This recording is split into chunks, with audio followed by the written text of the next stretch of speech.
A very good morning to everyone, and welcome back to Day 2 of the Asia-Pacific Regional Preparatory Meeting for the Global Compact for Safe, Orderly, and Regular Migration.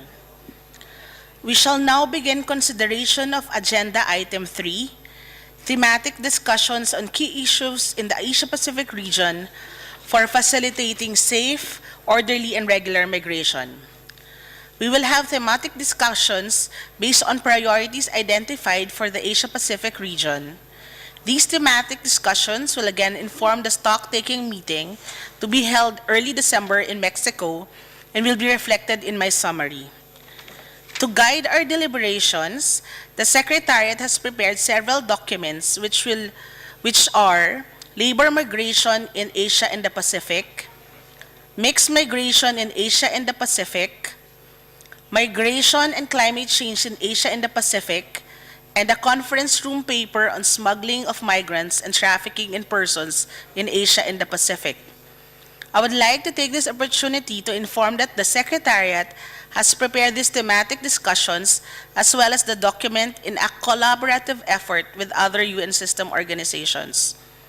Each thematic discussion will feature a panel discussion to introduce into the topic and inform discussions. Following each panel, I will open the floor to delegations to make statements. If you wish to deliver a statement, please kindly register your speaking request with the conference officer, indicating under which roundtable you wish to take the floor. We will now take up Agenda Item 3A, Legal and Orderly Labor Migration as a Contribution Towards All Dimensions of Sustainable Development, including decent work, labor mobility, recognition of skills and qualifications, and other relevant measures. I'll now invite Mr. Manzoor Kalyani, Joint Secretary, Ministry of Overseas Pakistanis and Human Resources Development, Pakistan, and Mr. David Lamotte, Deputy Regional Director of ILO, to moderate the discussion. Thank you, Chair. Works.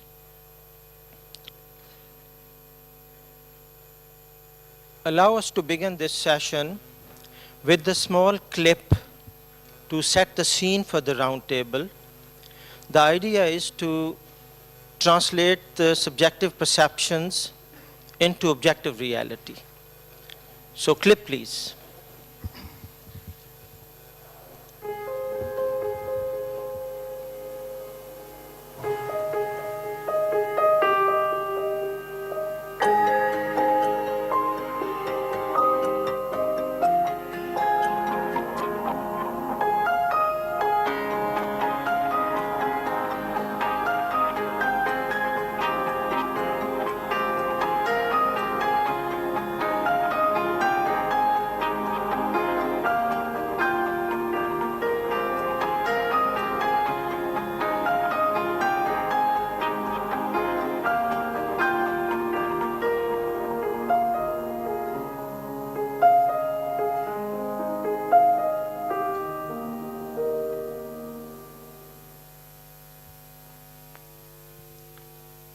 So this was the clip.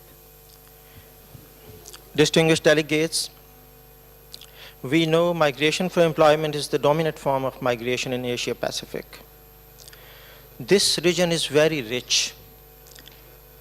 We could realize its potential in the form of migrant workers it hosts as a country of destination, and the number of migrant workers it procures to the countries of destination being the country of origin, and the huge volumes of remittances that it generates.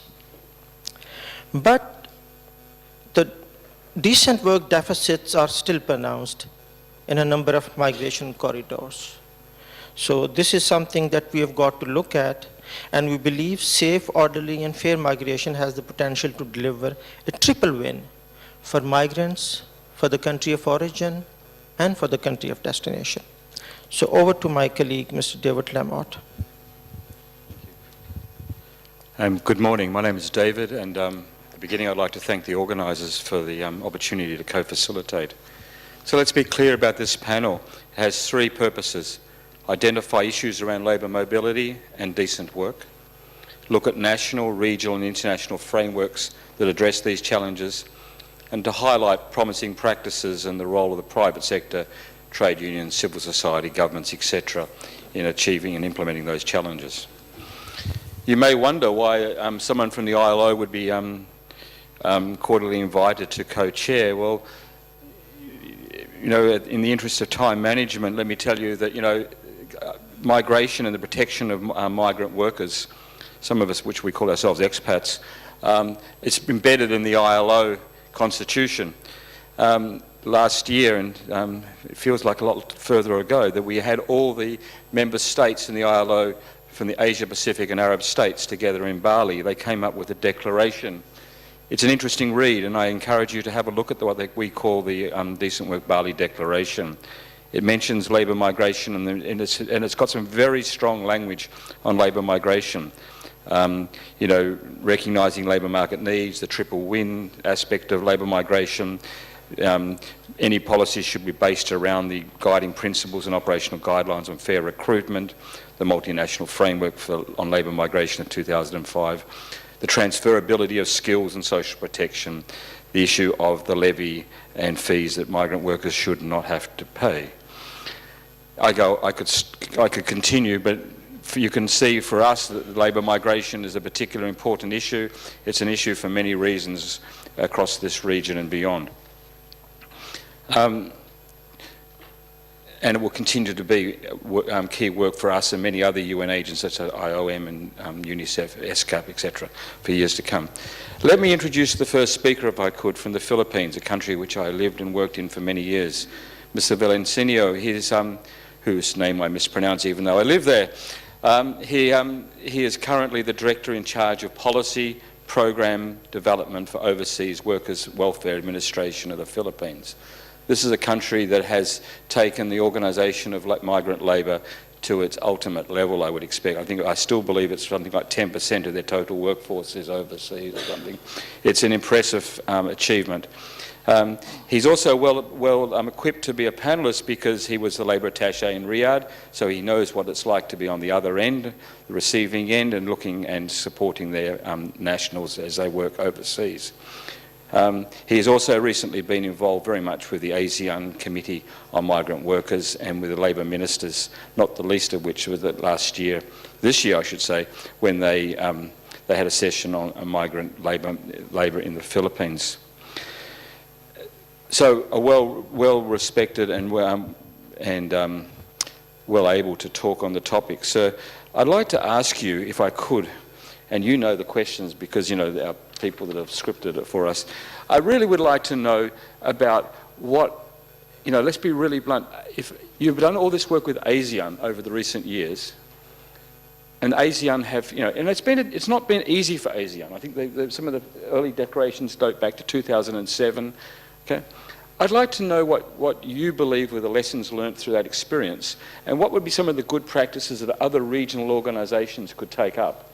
Because, you know, we have many other regional organisations out there, and I would have to say that fairly ASEAN's probably the most advanced, but we all recognise we can even do more. So, sir, I hand the floor to you.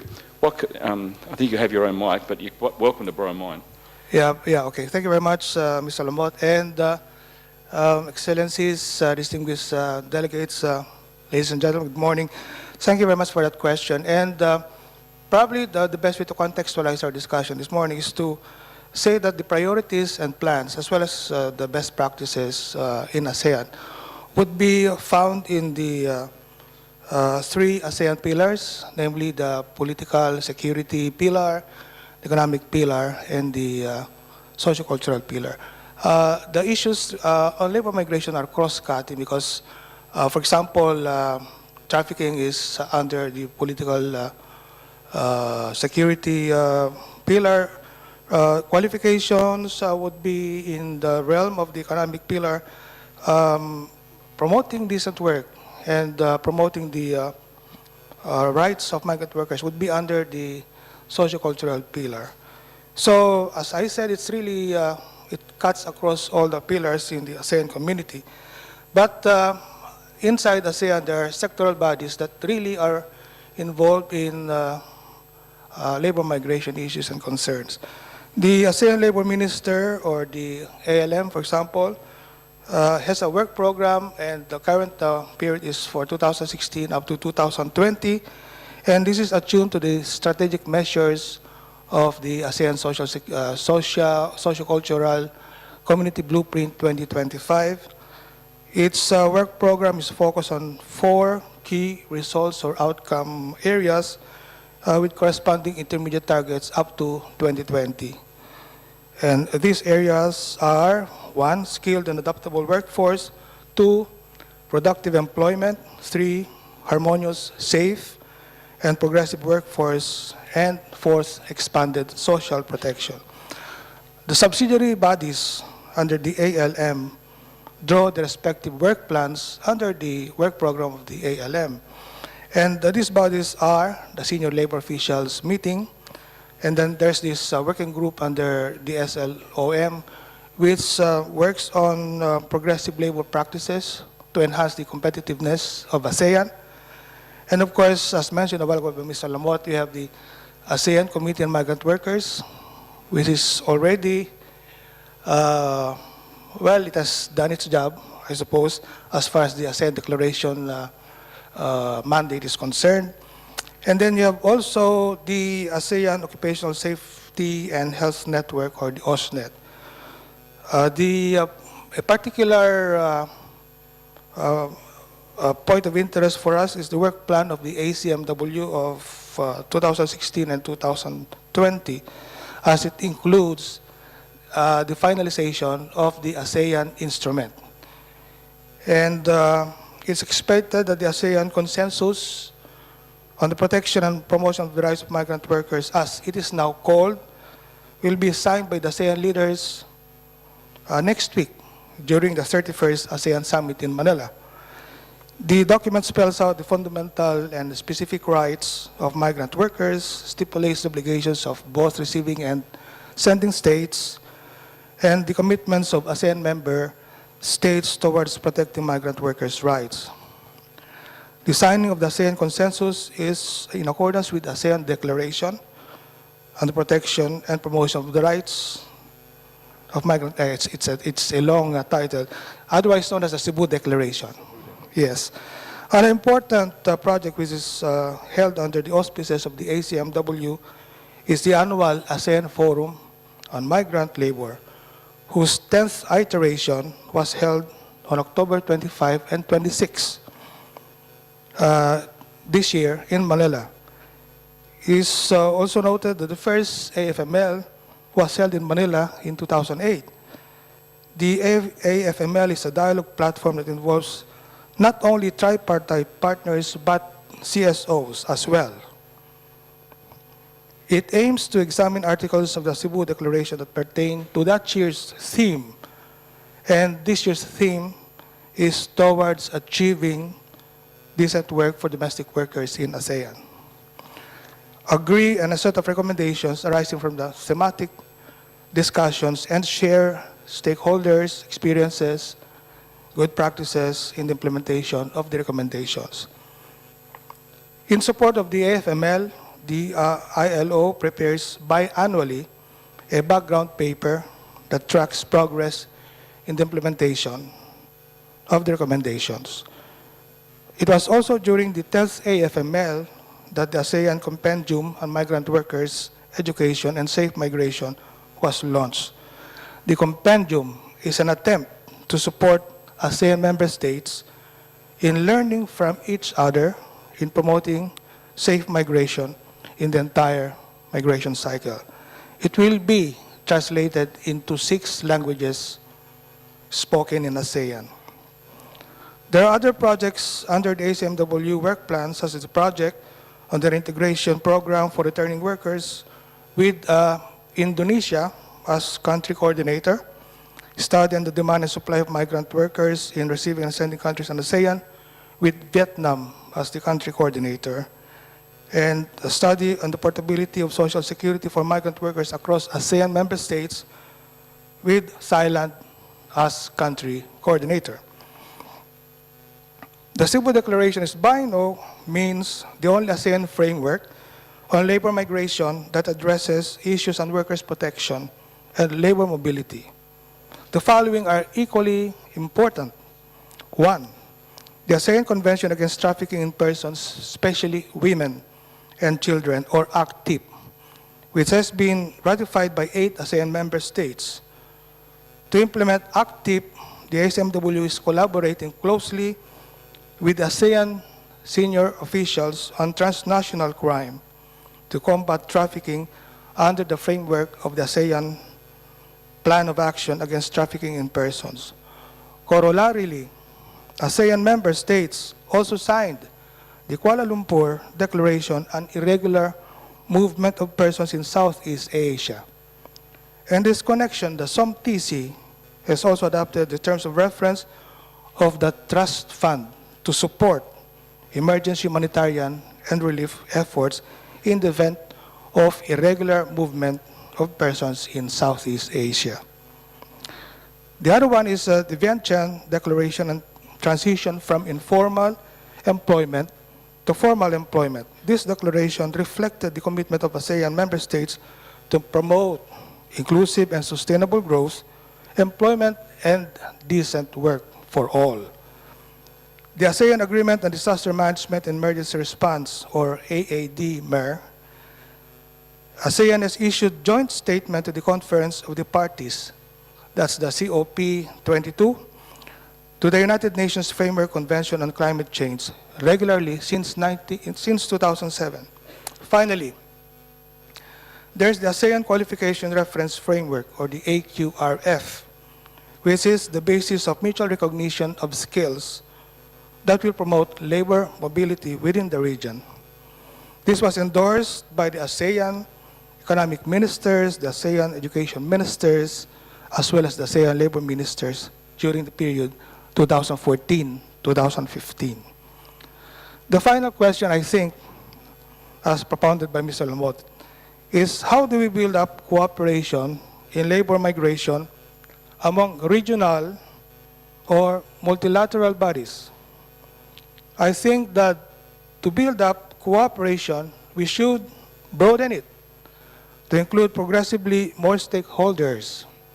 For example, with tripartite partners to promote decent work, with NGOs to assist victims of abuse, exploitation, or trafficking, or, for that matter, disaster relief. It may also be important to enhance inter-ministerial cooperation, for example, in addressing the nexus of trafficking and labor exploitation, or the nexus of disaster-driven displacement and job opportunities in the wake of the destruction of livelihoods. Another way, perhaps, is to promote complementarity. That is to say, mutually reinforcing efforts at national, regional, and global levels by leveraging the respective mandates and strengths of the actors. Thus, actions to achieve national priorities, the ASEAN Vision 2025, the 2030 Agenda, and soon, hopefully, GCM, should complement each other for maximum results. Thank you very much. Thank you. Thank you. Look, I think the key takeaway here, for me, is that ASEAN has really advanced the discussion in this region on labour migration, number one. So regional organisations have a role. Two, regional organisations, which are typically all government, have had to reach out and bring in other actors, CSOs, trade unions, employers, etc., the private sector. Takeaway number three for me is that migration is sort of multifaceted. You talk about the pillars, what the pillars mean in the ASEAN context. You have these different technical areas. Labour migration cuts across. So they had to establish a committee, which has been meeting since 2007 to get it from the Cebu Declaration to the point we have now. So there's a lot to be said about the ASEAN model. It's not replicable, it's particularly ASEAN, but the ILO really hopes that we can work with other regional organisations to develop similar track records. The other thing I wanted to say, which I think was in my talking notes, which I failed to mention earlier, was ASEAN's also had a bit of a focus in its labour migration on domestic workers. And I think this is really important. It's often a very unseen part of the labour migration portfolio. So the rights of domestic workers is been a particular challenge. Anyway, I'll hand back to my co-facilitator because now I can stop talking. Mr. Kayani, thank you. Thank you. We talk of domestic workers, and here comes our second distinguished panelist, Ms. Fisher. She is currently the Regional Coordinator for Asia Regions for the International Domestic Workers Federation. The Federation currently has 67 affiliates of domestic workers in 53 countries, representing 500,000 domestic workers. She's been a main organizer of domestic workers for 18 years. So before I give floor to our distinguished panelists, there is a small question to sensitize her. And the question is, we see in Asia Pacific, 80% of the domestic workers are women, and many of them are migrants. Domestic workers are doing care work as well as household work. Could you tell us about the contributions of the migrant domestic workers, the issues they are confronted with, and some good promising practices where domestic work is recognized as a work? So over to you. Yes, thank you. Thank you, Mr. Kayani. Regarding the contribution, I think yesterday many countries has spoken about their remittances in money terms, but I'd also add on that kind of contribution, not only on money terms, but domestic workers, migrant domestic workers has contributed a lot to facilitate more participation of the labor, because the employer of the domestic workers, they can participate in the labor workforce, and they also have more leisure time and do consumption, and these are big deals to the economies of the countries and cities. And with migrants in the countries, they also contributed a lot to the creativeness of the countries. It creates a lot of creative cultures. It provide a lot of diverse cultures. For us, if we look into the countries and cities, if we want to have a world-class city, it needs to be inclusive with all these diversiveness. And also, when the migrant domestic workers can be respected in regards to their labor rights, they also have quality jobs, and these contributed a lot to the quality of care. Especially, we have a wider gap now in regards to, we have more Asian countries. Like, for example, in Hong Kong and Singapore, 1 out of 6 to 1 out of 8 households are hiring a migrant domestic workers. So it means a lot, especially to this region, and it means a lot when Asia and the Pacific, this region, is hosting the biggest number of domestic workers and the biggest number of migrant domestic workers sending out or hosting them. However, if you talk about the coverage of labor protection for domestic workers, this region has a lot to catch up with the other region. According to the ILO statistics in 2010, globally, 30% of domestic workers are excluded from the national labor laws. And in Asia and the Middle East, we have the least coverage. 61% in Asia Pacific domestic workers are excluded, and it's 99% in the Middle East. So we have a lot of domestic workers in number, migrants in number, but the protection is the least. So this comes with the problem. But of course, since the adoption of the ILO Convention 189 on decent work on domestic workers in 2011, there has been increased awareness and attention to the domestic workers. We have seen more and more countries and governments to bring together with domestic workers unions and CSOs to discuss how to protect the domestic workers, how to eliminate the exploitation and abuses that they face. We have seen, so more governments are opening up and revising and amending their laws and policies to try to cover domestic workers. So, it's very clear already since the adoption of the C189 that the international labor standard is recognizing domestic workers are workers. They are not maids, they are not servants. They are not just young boys and young girls working for some good uncles and aunties. They are workers, and to respect workers, it means we need to ensure they are working like other types of workers, like you and me. And domestic workers deserve the same labor rights like you and me. Workers work, employers pay, and they should enjoy some kind of protection and welfare. So this should apply to domestic workers. The only difference is domestic workers' workplace is in the private households. So for the government, we need to extend our governance in respect of this type of employment relationship happening in private households and extend the protection to them and at the same time respect the privacy of the households. So the other aspect for domestic workers are that the majority of them are women. So women's jobs are largely devalued, and domestic work is therefore is regarded as low value or even no value at all. So this has put domestic workers in a very marginalized position, and this has also contributed a lot of gender inequality in many countries and governments.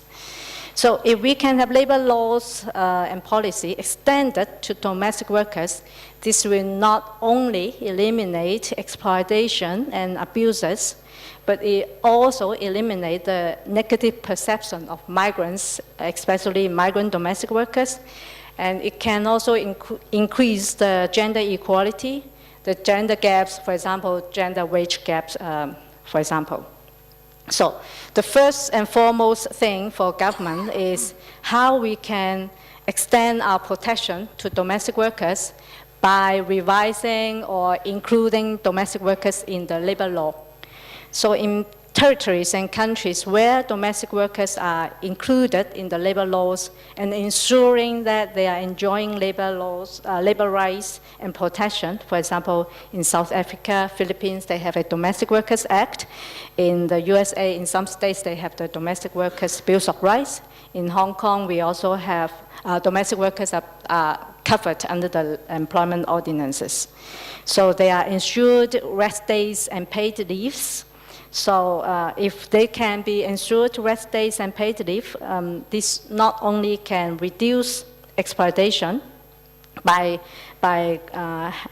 having them to have rights to rest, and they can have contacts with outside people, with friends, and meet their families. They can have their personal life.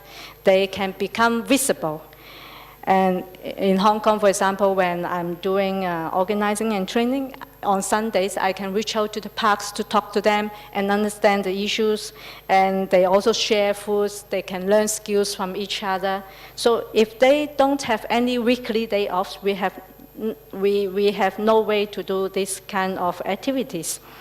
And if domestic workers are protected under the employment law, they can have wage protection. They can have even wage increment annually. So by increasing wage, domestic workers, it can recognize the value of their work and also increase their images on domestic workers. Many talk about raising to the bottom when we talk about migrant domestic workers. But if we think about this issue, also in economic terms, the employment of domestic workers are very inelastic because we do have, and in every country, we do have a care needs. So if you don't have a wage protection and wage floor for them, it's only a raising to the bottom, and it doesn't give good contribution to the care economy. So I'm running short of time, but a few things I would also like to mention is that even there are countries who has not yet the domestic worker law or the labor law covering them, but there are countries like Bangladesh and India, they are coming up with a policy. For example, Bangladesh has already adopted a welfare and protection policy, and India is in consultation in regards to the policy.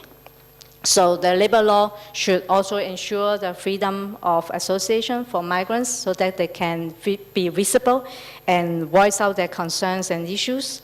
And all the discriminatory and exploitatory measures and practices should be removed by stronger governance in this area. So last but not least, the training, like Philippines has a very good example, providing pre-decision, pre-departure, post-arrival, and for also training and support for the returned migrants means a lot to the skills development and also the mobility of the career of the domestic workers. Thank you very much. Thank you, distinguished panelist.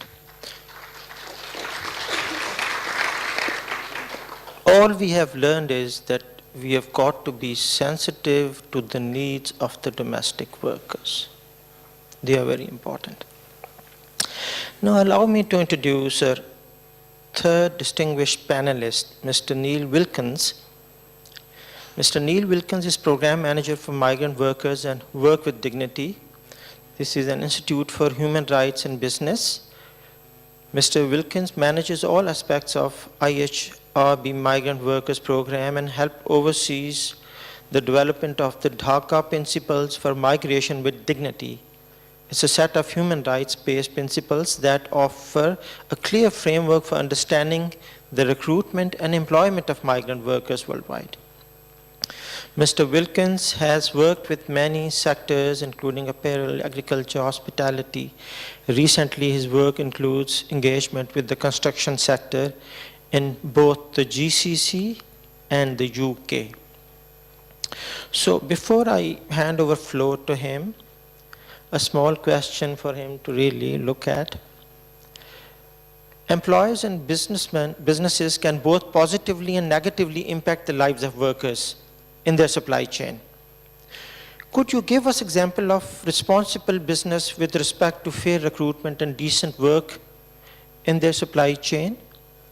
How far can such practices be replicated in the SME sector where most migrant workers are employed? What more can be done? Thank you, over to you. Thank you very much, and thank you everyone for allowing us to present our work here. The Institute for Human Rights and Business, we're a civil society organisation who work alongside business to try to get business to better understand human rights and to engage better with human rights and to view their activities and operations through a human rights lens with a view to improving practice. And there are many good reasons that business might want to do that.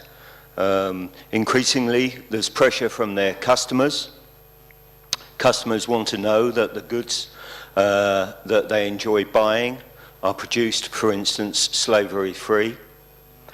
Also, the investment community is increasingly looking at how business is operating and using human rights criteria to screen the businesses that they're investing in. And the third reason is increased legislation around the world, particularly around transparency legislation. We've seen things like the UK Modern Slavery Act, equivalent acts in France, and more recently there's currently a consultation on the establishment of a Modern Slavery Act in Australia. But we're also seeing the stirrings in a few other countries as well. And all of these things encourage companies to want to be seen to be doing the right thing. My organisation, we work with all sectors and in all locations. And one of our most significant programs has always been around migrant workers. I don't need to go into details here about why migrant workers form such a significant part of company supply chains, but it's an absolutely crucial part of the supply chains of many companies. And some years ago now, we, along with a number of other organisations, developed what we call the Dakar Principles for Migration with Dignity.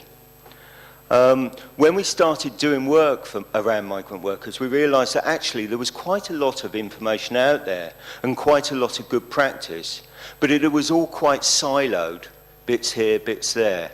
The Dakar Principles were an attempt to bring everything in to one unique and clear framework for understanding. And as you can see, the Dakar Principles take a migrant worker around a typical migration cycle, starting with recruitment, through the various phases of employment, and on to safe return. They were launched in 2011 and subsequently have been used by businesses, by civil society, and by governments to understand the challenges that migrant workers face, but also the challenges that the companies who recruit and employ them also face. Now, as I mentioned, the Dakar Principles take us around a typical migration cycle. And we might say that some companies are undertaking good work, perhaps, around if we look at the cycle around the right-hand side of that cycle there. They're paying attention, perhaps, to how the factories that they're sourcing goods from are behaving. They might be paying attention to living and working conditions. They might be paying living wages, making sure that trade unions are recognised. Not all, of course, but responsible companies are starting to do these things. But what we are increasingly showing companies is that in the case of migrant workers, unless you're also paying attention to how those workers are being recruited, and in particular, the payment of large recruitment fees by those migrant workers to secure employment, then actually the exploitation has already happened before that worker has even arrived at your work site. And increasingly, where companies are concerned about forced labour and trafficking, or modern slavery, as it's often called, what we're using the Dakar Principles to show companies is that it's not just that paying a recruitment fee is exploitative in itself. It clearly is. No worker should pay for a job. Nobody should pay for a job.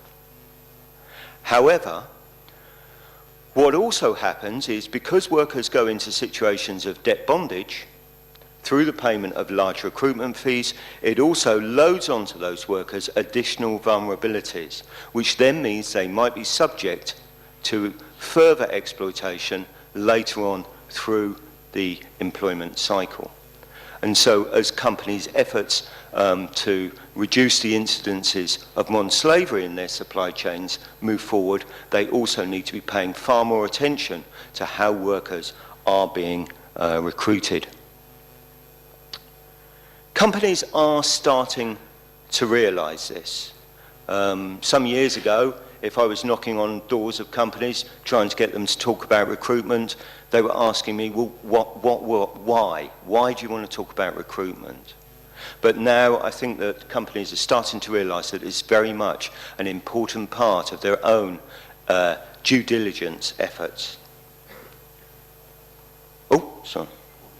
And this led last year to the establishment of a new business initiative called the Leadership Group for Responsible Recruitment.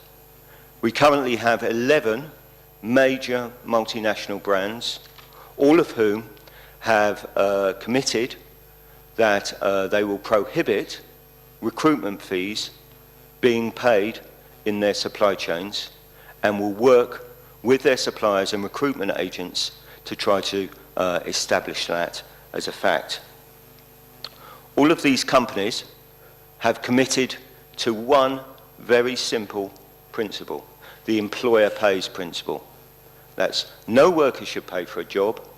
The costs of recruitment should be borne not by the worker, but by the employer. Now, we set it up that way. We don't just say no recruitment fees, because very clearly there is a cost of recruitment. Somebody has to pay that cost. What we say is that it should be the employer who pays that cost and not the worker. We need a total change in the business model, the movement from a worker pays model to an employer pays model. So all of our companies, all of our leadership group companies have committed to this employer pays principle, and all of them are working to try to secure that.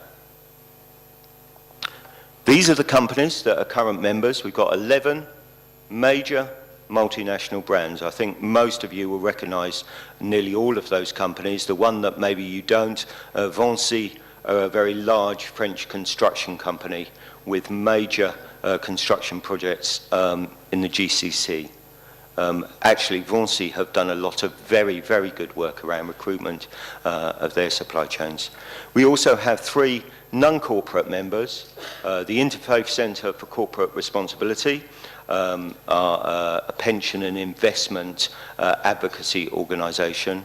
Verite, many of you know, are a consultancy who do an awful lot of work with an awful lot of businesses, particularly in Southeast Asia, and of course the International Organisation for Migration. And so all of these companies have committed to work towards establishing the employer pays principle within their supply chains. They're using their collective brand leverage to advocate and create demand amongst their peer companies, to demand responsible recruitment, to try to build a new market for responsible recruitment agencies. And also, as that market grows, it's about supporting the supply of it. If agencies are willing to change their practice, how do we support them? How do we get more agencies to change? What are the stumbling blocks that are in place? And what are the different ways that we might achieve this? Very often people start talking about technology, but there are also other schemes afoot.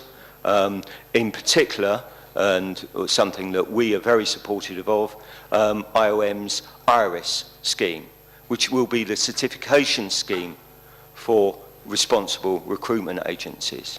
So agencies will be able to prove to business that they're operating ethically, that they are not charging fees to workers.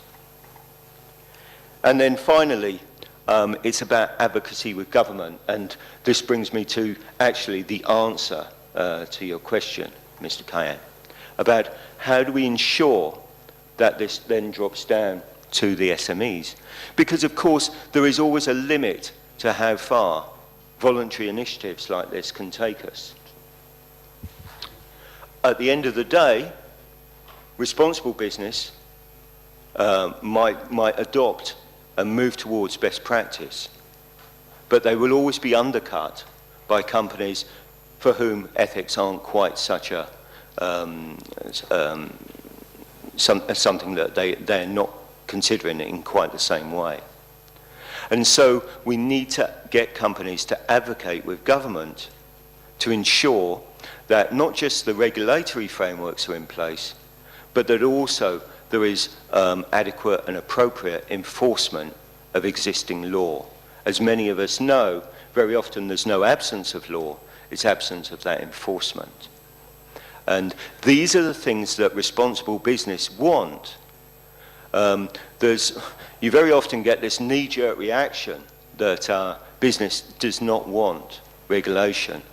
Responsible business wants appropriate regulation backed up by appropriate enforcement, because that will deliver the level playing field that will enable them to compete fairly within the law. You can find out more details about the DACA principles, and there are plenty of sheets like this outside the room. If you go onto the DACA principles website, you can also find translations into many different languages. Thank you very much.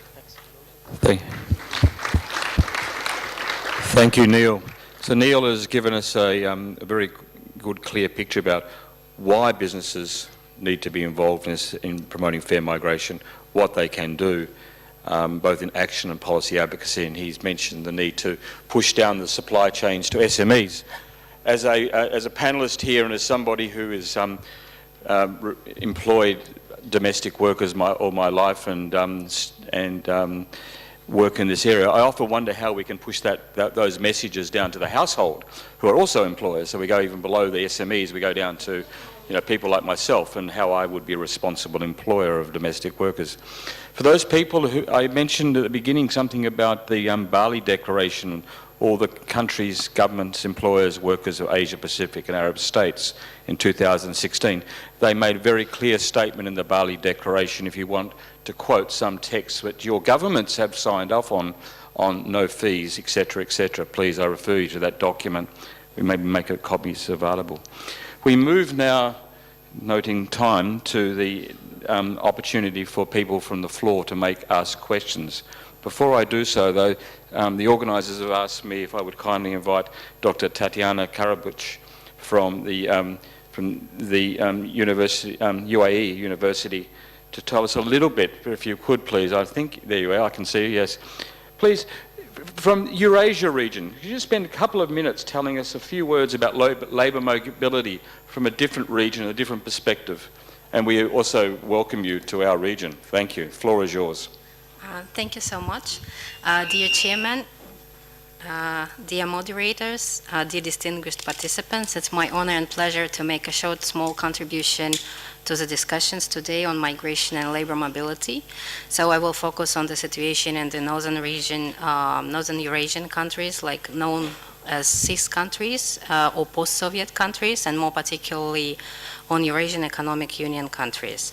So if you allow me to shed some lights on the figures, Russia is the third top receiving countries after US and Germany, according to the World Bank data 2016, with 11,600,000 migrants living in the country. But according to the official Russian statistics for 2017, we have 12 million migrants registered and living in Russian Federation, mainly from Uzbekistan, 3.1 million, Tajikistan, 1.5 million, Ukraine, 1.3 million, and other countries. But recently we are facing with a shift in the migration flows and mobility in this region due to the changes on the regulations across Eurasian Economic Union countries. So now we are having more migrants, labor migrants from Kazakhstan, Armenia, Kyrgyzstan, and Belarus. So Eurasian Economic Union includes 5 countries: Russia, Kyrgyzstan, Armenia, Kazakhstan, and Belarus. However, they are not so huge labor migration from these countries, like 600,000 from Kyrgyzstan and about 500,000 from Kazakhstan and Armenia. So there are 2 ways to work in Russia. You can actually work through work permit or patent. This is official general regulations. And in order to obtain work permit, a foreign citizen must provide the state authorities with a draft employment contract signed and stamped by the employer before the worker crosses the borders. And it might take 2-3 months to obtain the work permit after the draft employment agreement is signed. A patent is a document that allows a foreign citizen living in Russian Federation to undertake temporary work. And usually this document is bought by migrants. So there is no need for signed contract from employers in advance. So there are 2 ways how you can work in Russia, right? So the patents allow the migrants to be formally employed by organizations and individuals, and it became a formal channel to transition from informal status into formal employment with payment of social and income taxes. And actually it was developed in 2014, applied, and it was done in order to shift the informal employment of migration into formal work.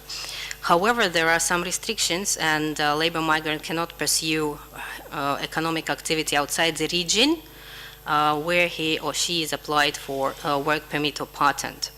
And he or she, the migrant, can work only according to the profession or occupation that is stated in the work permit of patent. So regarding the Eurasian Economic Union, what are the advantages for these member states and for the citizens? First, they don't need visa to enter the country. Second, they don't need to obtain work permit or patent. They can work directly. Third, they are provided with basic medical insurance from employers. Fourth, they are paying personal income tax at the same rate as Russian citizens at 13% level. And finally, this year, there were adoptions in pension regulations. And now, Eurasian Economic Union migrants can receive their pensions at home countries, which is very, very important in the regulations here, because the majority of labor migrants from CIS countries, they do not want to live forever in Russia. They want only to come temporary and go back home, and that was a big step towards the regulations. And finally, I'm finalizing my words with the following remaining issues. However, the adoptions were made for the Eurasian Economic Union member citizens, but still the biggest share of migrants in Russian federations are not from this economic Eurasian Union. So still we have a lot of migrants from Uzbekistan and Tajikistan which are not included there. And there are still a lot of reasons and factors for irregular migration and informal work. That's why the safe and pleasant migration, as well as smooth integration into local society, are still highly relevant for our country. And I'm very happy to be here. Thank you. Thank you. Thank you. Thank you, Dr. Tatiana. So you see the problems are similar, the policy responses are similar. We can learn a lot from each other in our practices. So I now move towards that period where I give you the opportunity to ask questions to the panelists. Please, I would remind you that there are other opportunities to make national statements. So in the interest of time, if you have a question for any one of our distinguished panelists, please introduce yourself, your name and your delegation. We ask you to keep them short, sharp, and so we leave you plenty of time to make your country statements earlier on.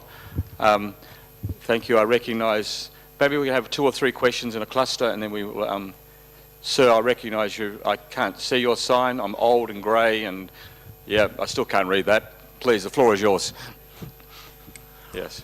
Yeah, my name is Lakshman Basnet, and I am from Nepal, and I'm Nepalese delegation, as well as I work for the South Asian Regional Trade Union Council, which involves 8 countries in SAARC region.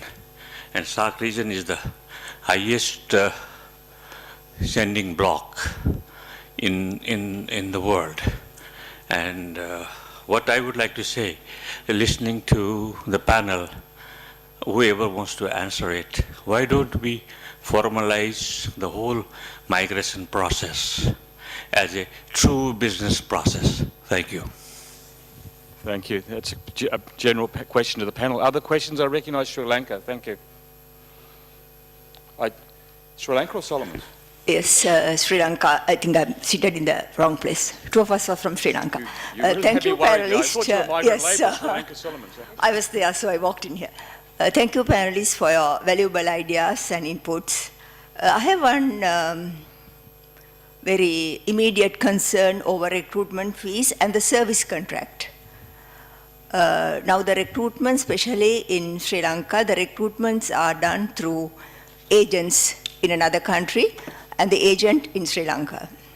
So they have a power of attorney and an agency-to-agency agreement before starting recruitment.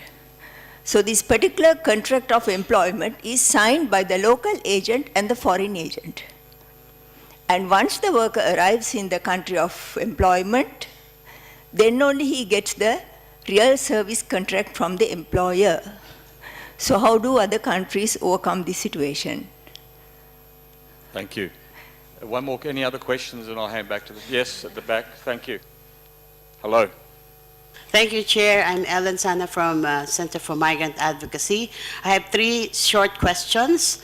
Number 1 is on the issue of enforcement of policies, for example, zero placement fees like in the Philippines or in Qatar or in Japan, and then the no confiscation policy of passports policy like in KSA. But can we cite effective practices or best practices on how this can be effectively implemented? Second point, the need for cooperation between and amongst states to make the policies effective and coherent. Like in the case again of the Philippines, we have zero placement fee, but in Hong Kong, for example, the policy of Hong Kong is to allow for a collection of placement fee. The last point is on the quality assurance.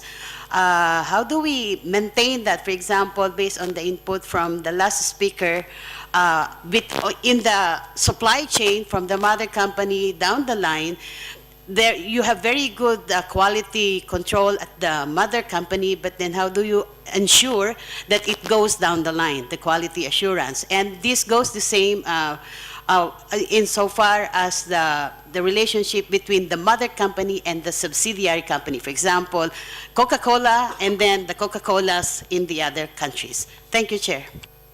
Thank you for those questions. I've just been informed we have a bit more time, so I won't rush as much as I was going to. Other delegates, before I move to a few organisations? Questions to the panel? No? I recognise a question from UNICEF. Thank you. Thank you very much. I would just like to ask two questions. The first one concerns domestic workers. We have heard a lot about many of the challenges and also proposed ways forward to increase protection standards. I wanted to find out if you have any more specific information about child domestic workers and specific challenges and ways to ensure that their specific needs are protected. And then I also wanted to raise the question on the children of migrant workers and to what extent labor agreements and current practices take account of their needs, and to what extent there may also be a role for the private sector themselves to plan in a more comprehensive way how to ensure the rights of migrant workers, considering that many of them are also fathers or mothers. Thank you. A topic Yes, sir, I recognise. Introduce yourself, please. Yes, thank you. My name is Graziano Battistella. I am from the Scalabrini Migration Center in Manila. We heard at the beginning of the roundtable the typical attribution of migration as a triple win situation. I think that when we use that expression, we never address the other side of the issue, which is what about the cost? Who pays for the cost of the triple win? Because in my opinion, ultimately the migrants pay for the win of the others. But in addressing that, we have in Asia the experience of strict temporary migration. Do you think it is possible that the compact will address the possibility that strict temporariness for the benefit of unleashing what could be the benefits of migration, strict temporariness can be relaxed to some extent? Thank you. Noting the end of the questions to the panellists, I'm going to invite the panellists in the order which they spoke. Oh, sorry. My apologies. IOM, the last question to the panellists. Thank you. Thank you very much, Mr. Moderator, and thanks very much to all the panelists for the excellent presentations. I have two questions. One is about skills certification and recognition, and wonder if any of the panelists would like to offer a bit about what are some practical measures that can be taken or good practices that exist in the area of ensuring that skills that are developed in the country of origin are certified and then recognized across jurisdictions, including possibilities that additional skills that are gained overseas can be recognized back home. That's one. And then the second, and this was alluded to in the presentation by the representative of the Philippines, but I wonder if you could give us a little bit more on ways that states can work together more effectively with respect to pre-departure orientation and training, and then post-arrival orientation, to ensure that workers have not only the skills but understand their rights and responsibilities, as well as recourse mechanisms in their new work situations. Thank you very much. Thank you for those thoughtful questions. So again, I hand back to the speakers in the order in which they spoke to try to best they can to respond to those questions and perhaps follow up with a cup of coffee afterwards. Sir. Yes, thank you very much to all those who raised the questions or clarifications. Yeah, I will go first to the case of practices where the employer pays principle is addressed. It really depends on the country in question. For example, in the Philippines, government-to-government arrangements seem to have worked.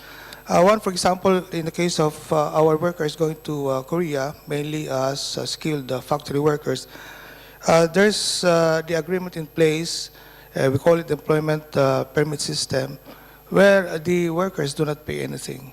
It's the government, it's the employer, and mainly these are the companies that hire Filipino skilled workers who pay for the employment costs.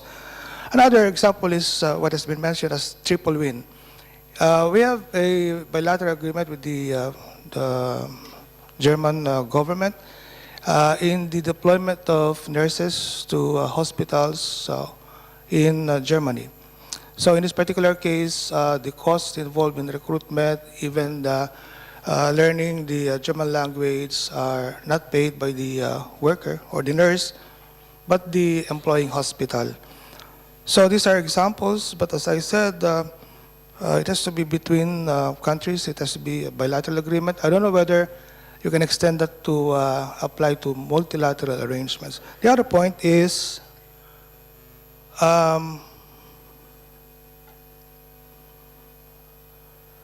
the point about whether the strict temporariness that is envisioned under the GCM could be relaxed.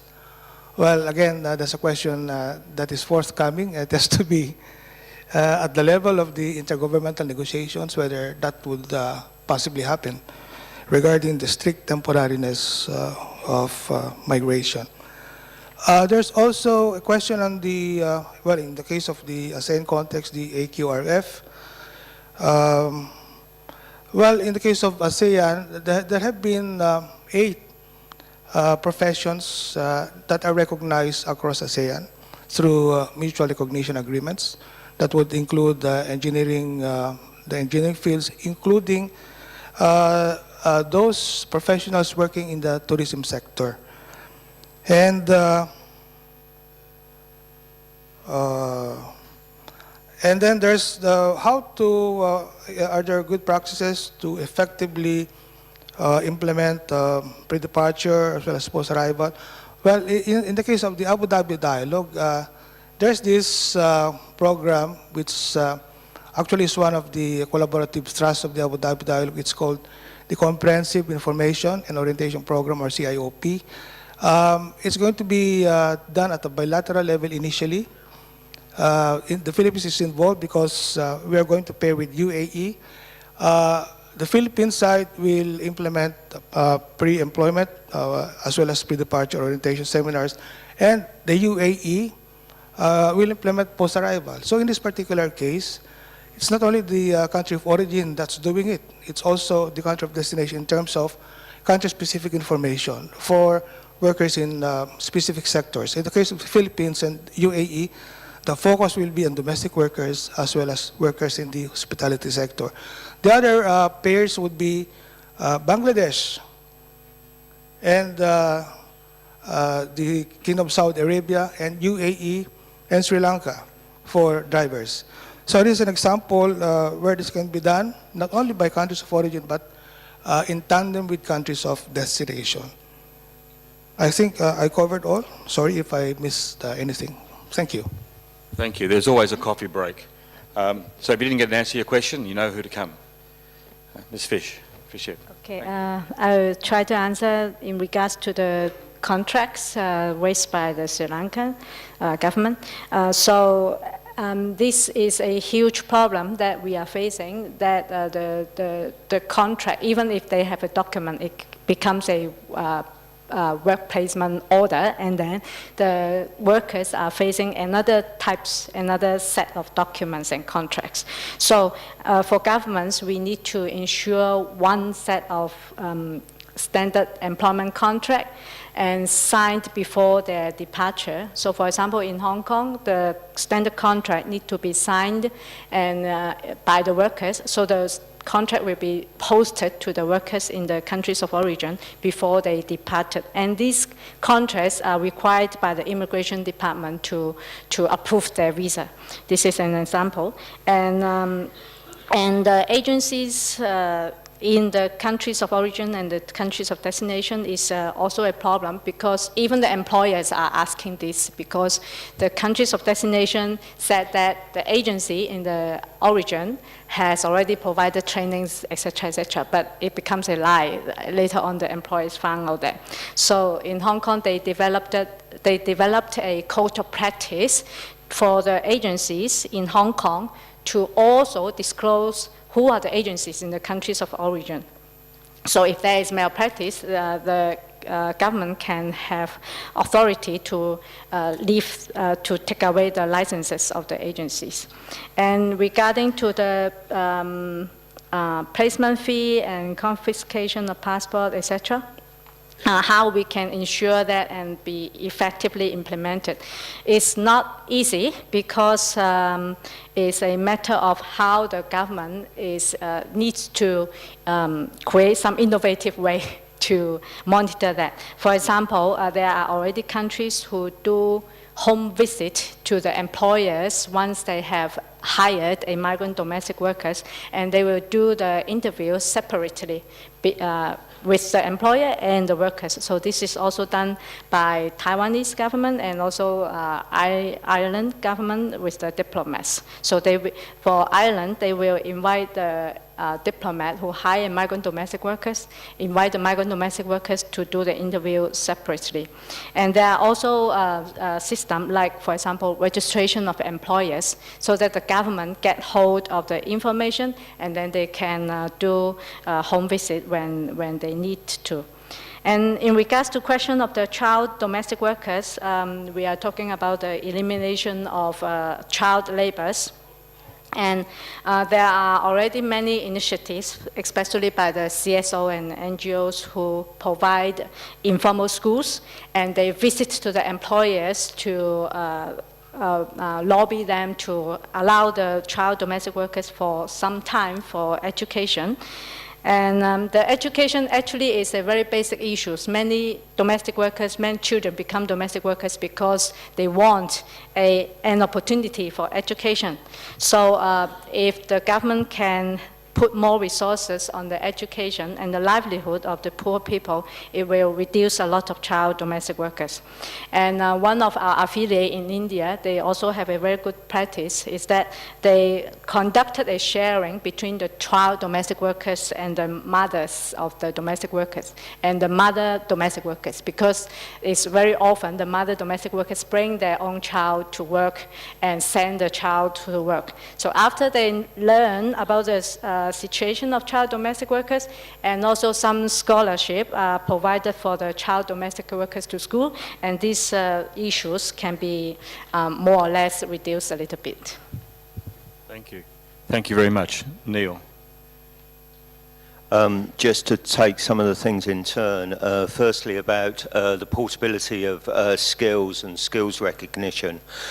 This is something actually that the World Employment Confederation, who are the International Trade Association for recruitment agencies, are particularly keen to promote, and it makes perfect sense, and we absolutely should be considering the value that migrants add when they're abroad, but also what that experience abroad adds to the migrants to take back to their countries of origin. These social and skills remittances really should be part of the mix and are very considerable. With regard to impacts on children.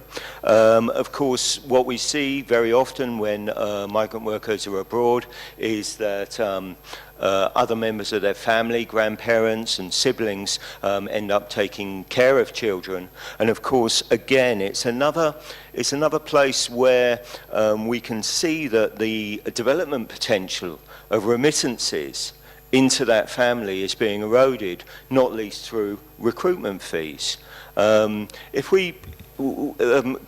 Governments tend to like to talk about the GDP figures and the impact of remittances on their particular GDP figures, and for some countries that is significant, and it seems to be quite high amounts. But we do need to ask ourselves where a lot of that remittance is ending up. Is it ending up back at the village, at the family of the person who's been working abroad, or is it ending up in the hands of a recruitment agent who has charged a fee? And ironically, very often, it ends up back in the country of destination through the payment of kickback bribes to hiring managers in countries where migrants are going to. So you see this circular movement of remittance money. And so we need to really identify the true value of remittances.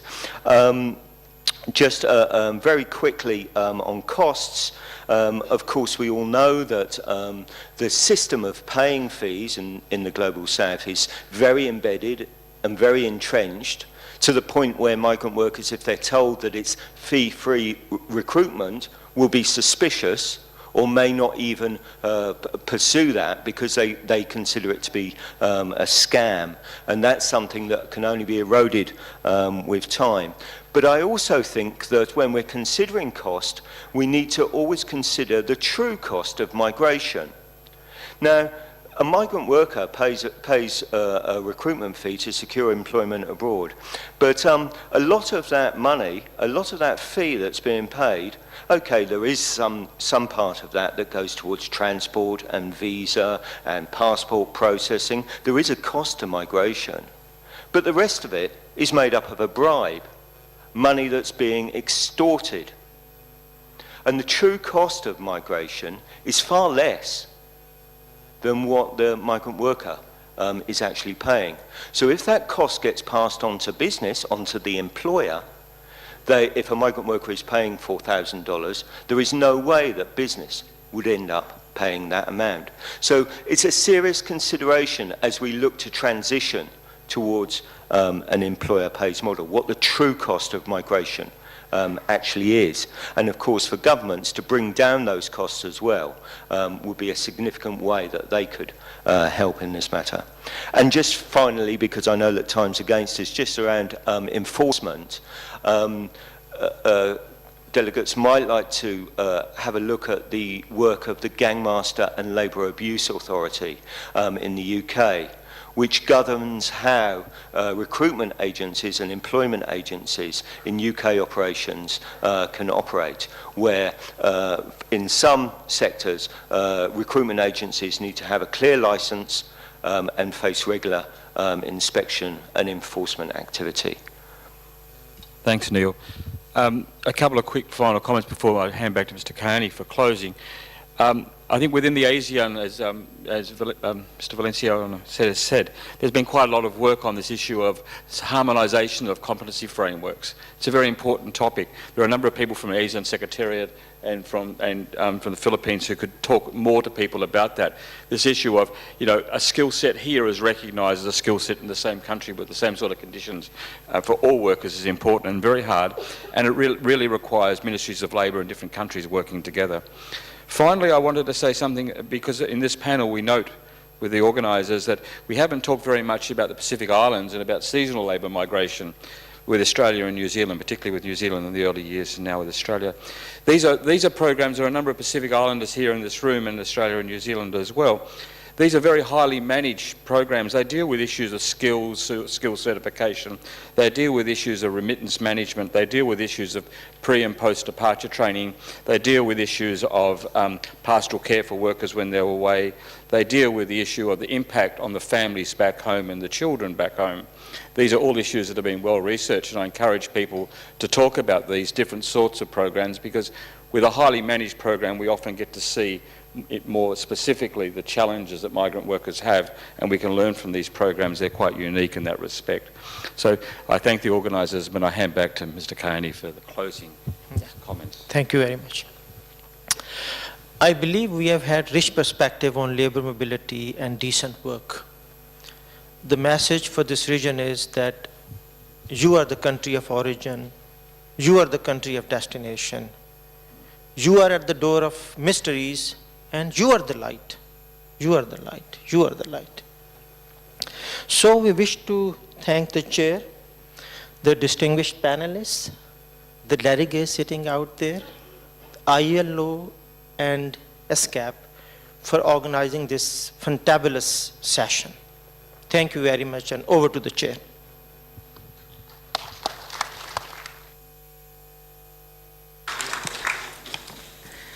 Thank you very much to our distinguished panelists and our moderators for their insights and for facilitating the discussion. We now have time to open the floor for interventions from delegates. I kindly request that your statements should be within the topic of this roundtable discussions. Deliberations pertaining to other topics can be raised under those respective thematic discussions. In the interest of time again, may I kindly request you to keep your interventions brief. The floor is now open for your interventions. I invite the first speaker, the distinguished delegate from the Philippines, to take the floor. Thank you, Madam Chair. We recognize that migration is here to stay, and the ever-changing global pattern on migration has pushed member states to strictly regulate the movements of migrants through policies that focus on border control and recruitment processes. We note that all countries have an established system that regulates labor migration, but the reality is that irregularities happen, and migrants are the first casualty of sundry violations and unscrupulous practices. These irregularities take the form of exploitation, forced labor, and trafficking in persons. This poses a tremendous problem, not only in the countries of origin, but also in the countries of transit and destination. The Philippines migration management is guided by a strong legal and social protection frame that seeks to maximize the gains and minimize the negative effects of migration for socio-economic development of the workers, their families, and the country as a whole. To enhance these benefits, the Philippines supports the pursuit of bilateral, regional, and multilateral cooperation on safe, regular, and orderly migration between countries of origin and destination that promotes the development of fair, ethical, and transparent recruitment processes and regulation of recruitment, among others. As a country of origin with an average of 5,787 workers leaving daily for overseas work, the Philippines has voluntarily taken the obligation to promote fair migration, migration that is safe, ethical, secured, and provides a decent work for all, including the protection of its migrant workers, especially those who are vulnerable to abuses and exploitation. Madam Chair, allow me to highlight a few of the Philippine initiatives in sustaining the goal to attain legal and orderly migration. At the national level, the Philippines has been promoting ethical recruitment to the migrant recruitment industry as a means of capacity building. We continue to pursue cooperation with countries of destination on implementing alternative recruitment options like government-to-government recruitment arrangements.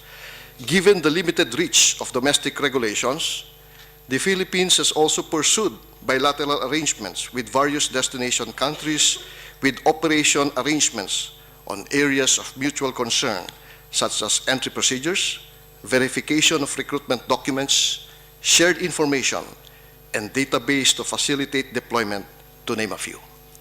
It has sustained efforts in the continuing education of migrant workers on their rights as a worker and adjustments to the difficulties of working overseas through the Pre-Employment Orientation Seminar, or PEOS, Pre-Departure Orientation Seminar, or PDOS, and Post-Arrival Orientation Seminar.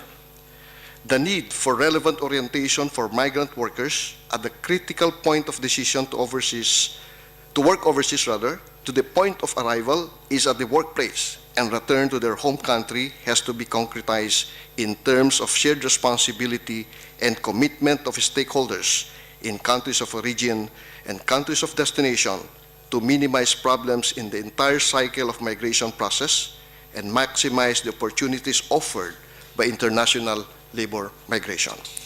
The Philippines has also been a pilot country on the implementation of the Fair Recruitment Initiative of the International Labor Organization, a project that aims to reduce cases of deceptive and coercive processes during the recruitment process and the international recruitment integrity system of the International Organization for Migration, a voluntary multi-stakeholder certification system for labor recruiters developed to support ethical recruitment of migrant workers. Madam Chair, the Philippines wishes to present its doable and actionable recommendation for consideration and inclusion in the Global Compact for Migration. 1. Promote cooperation between the origin and destination countries in resolving cases of migrant workers in an irregular status. 2. Address the issues of statelessness. 3. Employ dignified means for the return of irregular migrants to their home country. 4. Share good practices on pathways out of irregularity and on reducing irregular migration. 5th, provide opportunities for skills upgrading and development in destination countries. 6. Strengthen cooperation between and among countries of origin and the countries of destination on enforcement of laws that regulate recruitment agencies, picking up lessons from the past best practices and benchmarks that do not only apply legal norms, but put into practice those that take on fair and ethical principles of recruitment and management of the global workforce. 7.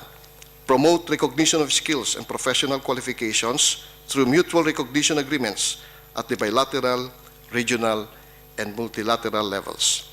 8. Encourage and support the development and strengthening of national qualifications framework of member states. And lastly, establish a system that will measure the contribution of migrants in destination countries. Thank you very much, Madam Chair.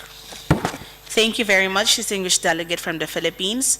The next speaker on my list is a distinguished delegate from Indonesia. Thank you, Madam Chair. We take note that migration for employment is the dominant trend in the Asia-Pacific region, where women form a substantial proportion of migrant workers. Thus, creating a safe and orderly migration system is of paramount importance for Indonesia, as we have millions of migrant workers abroad, contributing almost $10 million in remittances. In this respect, Indonesia has enacted a new law on the protection of Indonesian migrant workers to replace the law created previously in 2004. This new law introduces several mechanisms in the recruitment, placement, protection, and return of migrant workers. And in relation to that, there are several key points that we would like to highlight. The first one is the commitment to eliminate fees to be borne by migrant workers. This no-fees commitment has been implemented by Indonesia for several years in cooperation with several countries of destination. This commitment must be reflected in the Global Compact, and we urge all relevant stakeholders, in this case government, recruitment agencies, and employers, to be on board together in realizing this commitment. The next point is on establishing formal channel for sending migrant workers through bilateral agreements with countries of destination. This mechanism helps Indonesia in assessing the credibility of job offers, job description, remuneration for workers, and recruitment process. Bilateral agreements thus help create a safe and orderly migration and could be tailored based on the needs of specific countries, such as when seasonal and circular migration is expected. We therefore encourage countries to prioritize the establishment of this normative framework. And the last point is that is to ensure that migrant workers can offer benefit to countries of destination. Ensuring successful integration of migrants is a necessity.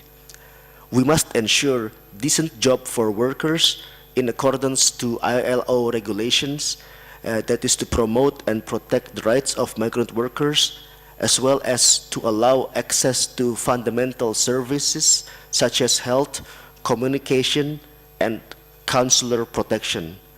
And equally importantly is that we must also ensure that identity cards or travel documents must remain in the possession of migrant workers.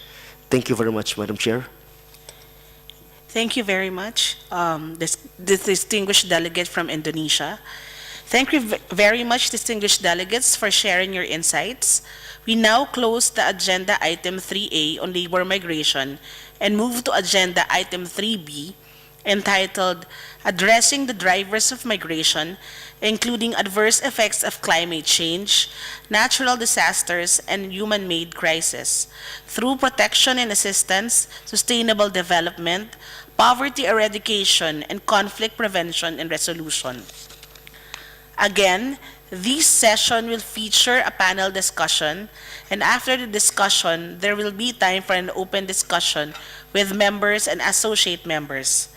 I'll now invite His Excellency Mr. Abdul Latif Mohammed, Minister of State for Economic Development, Maldives, to moderate the discussion.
Hello. Thank you, Madam Chair. Excellencies, ladies and gentlemen. Now, in this interactive roundtable conversation, discussion, the theme is addressing the drivers of migration, including adverse effects of climate change, natural disasters, and human-made crises, through protection and assistance, sustainable development, poverty eradication, conflict prevention, and resolution. The objectives are to examine the issues related to the drivers of international migration, including economic, demographic, political, and environmental factors, as well as issues related to factors facilitating migration, and to identify key areas of actionable commitments, including comprehensive policy responses and programmatic interventions to ensure migration is safe, orderly, and regular.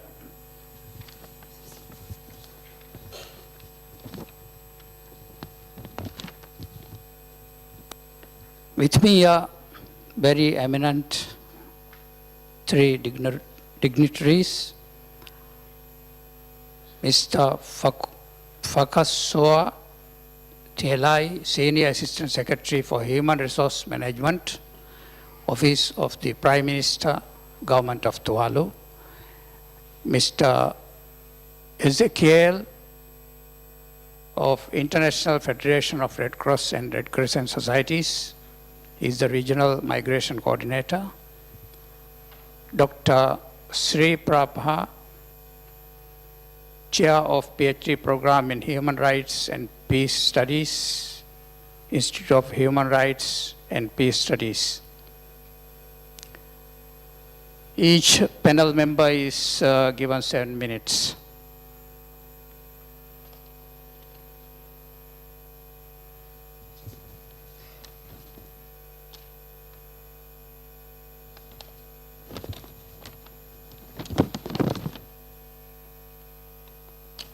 Now, I invite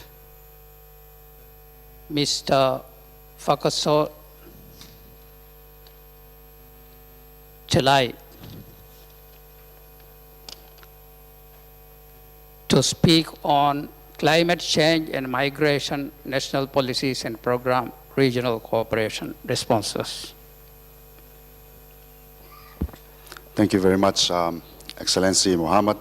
And given that this is the first time that I'm taking the floor, I wish to share the same sentiment that was shared by the distinguished delegates in congratulating the Madam Chair for chairing this important meeting, and also to thank UNESCAP and the UN partner agencies for the excellent arrangement in making this meeting possible, and for enabling the participation of me and my delegation to this meeting. Also thanks to the country of Thailand for the excellent hospitality provided to us since our arrival. Now, given that the topic is on migration and climate change, I think it will be remiss of me not to give you a glimpse of what Tuvalu is like, especially the characteristics of Tuvalu. For those of you who may not know Tuvalu, Tuvalu is a small island country located in the South Pacific region, and it has a population of not more than 11,000 people with a land mass of 24 square kilometers.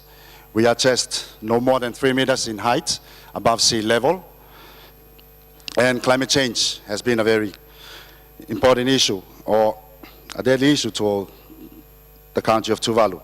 Now, I understand that I'm given 7 minutes of my time, and I think I already take 2 minutes.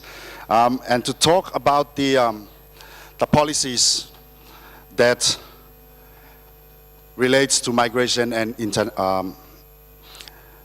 climate change. There are 2 main policies that govern the migration and also the issue on climate change.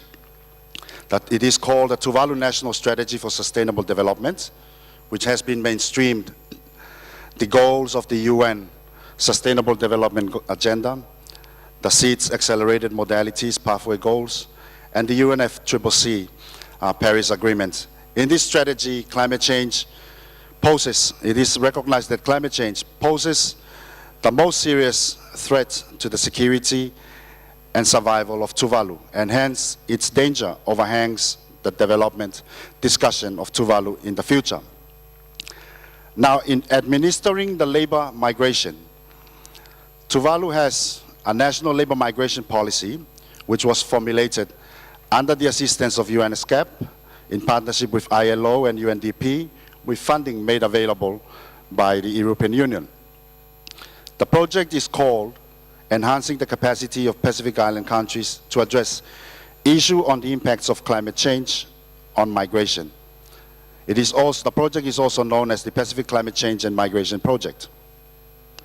The long-term vision of this policy is to assist Tuvaluans to better access the temporary and permanent employment available in overseas markets by matching their skills to labor demands from the markets abroad. Moreover, it is part of the government policy for temporary labor migration as well as long-term residents overseas to have realistic options for the increasing numbers of people who wish to migrate with dignity to pursue opportunities in other countries. The government of Tuvalu also recognized the policy that provides the overall principles and guidelines and for enhancing the development benefits of migration while minimizing any negative impacts. As such, the success of the policy will all depend on the roles and responsibility of the different stakeholders involved in the labor migration and their cooperation in the promotion of safe, well-managed migration opportunities for Tuvaluan men and women. I believe that the earlier session there was discussion around the issue of recognition of qualifications and the high cost of remittances, which remains as a challenge to Tuvalu in terms of migration. And now, ladies and gentlemen, when we talk about climate change and migration, Tuvalu's policy aligns with the collective position made by the Pacific Islands leaders on its regional dialogue on Pacific climate change and migration, where they identified the most important need, which is the need to prioritize and increase the resilience of island communities to ensure that people are not compelled or forced to move away from their islands. There is a myriad of crucial reasons to this firm position, but most importantly, it is the identity of the people of Tuvalu which is defined by their deep connection to ancestral lands and the surrounding sea. Such positions should also be recognized as a measure of building resilience for the vulnerable people impacted by climate change so they can continue to migrate and contribute for their families and communities. Lastly, Excellency, without a doubt, climate change posed an existential threat to our world and to the Pacific region, including Tuvalu. It has contributed to the displacement of millions of people worldwide as a result of extreme weather events, which has become increasingly frequent and intense.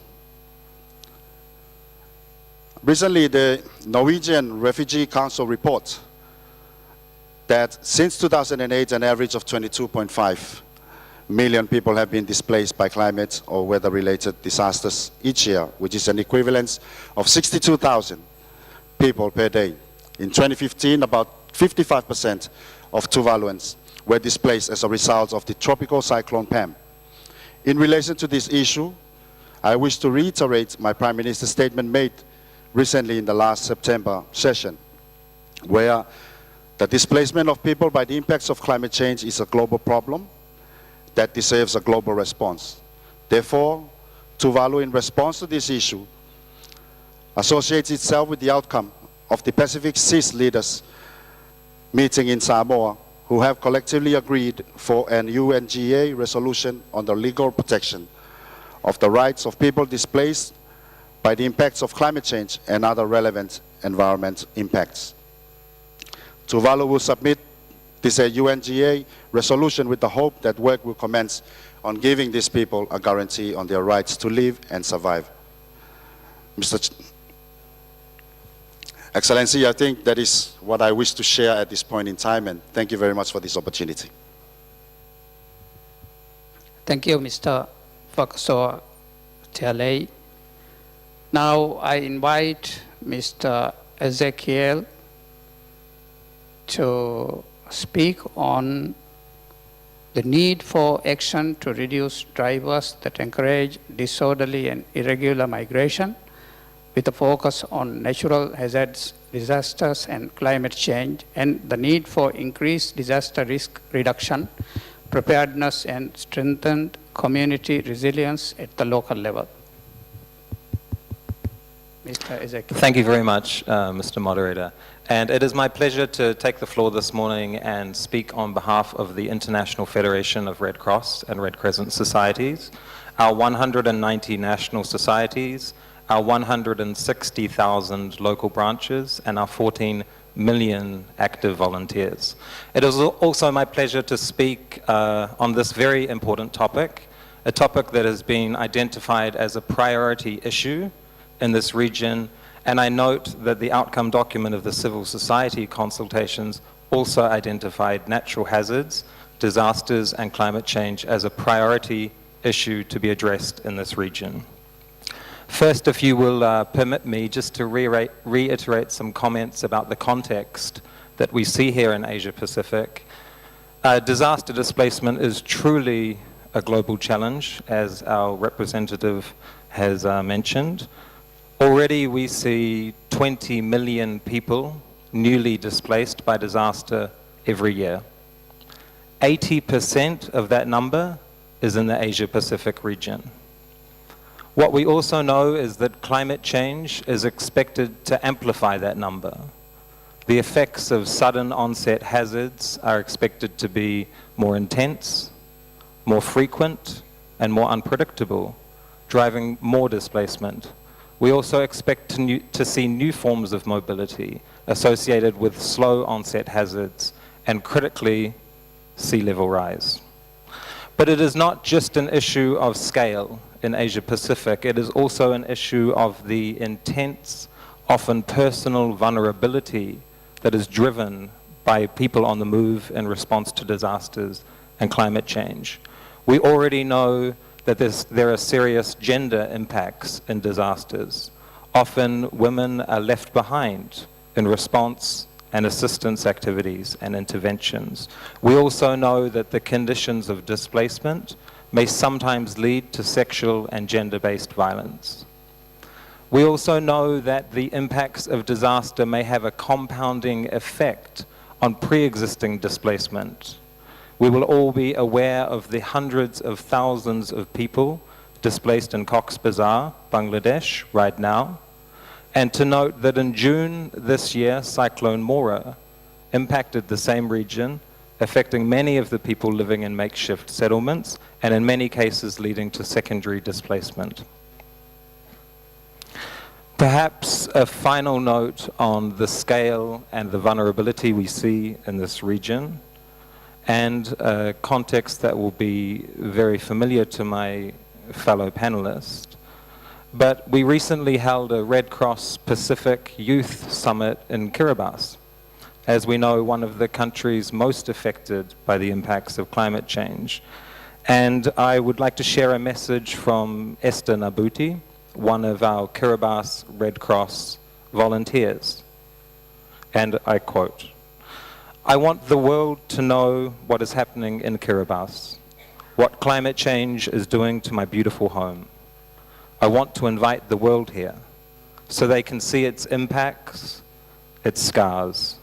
I wonder, would they let this happen to their home? I want to tell them the Pacific is their home too. My Pacific is their Pacific."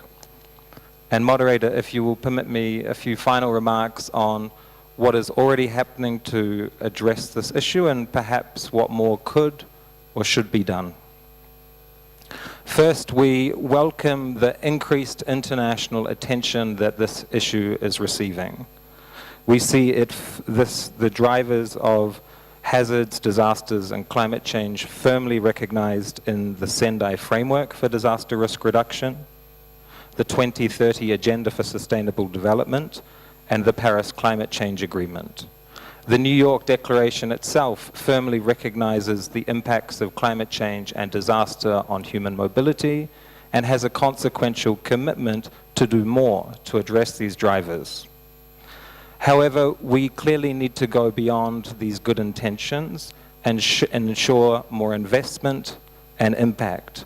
And I would suggest, moderator, that this investment and impact should focus in two main areas. The first being prevention and preparedness, and the second in response and recovery. Prevention and preparedness. We need more effective disaster risk reduction that emphasizes resilience and reduces the risk of displacement and forced movement of people. What does that mean? That means disaster risk reduction that is well designed, it is truly participatory, it is community-led, and it is climate smart.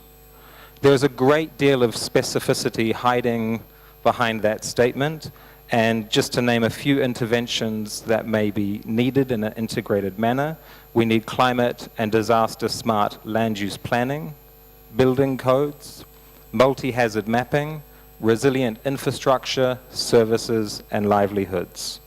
We also need integrated vulnerability assessments using, again, truly participatory methods. At the same time, impact is linked to investment.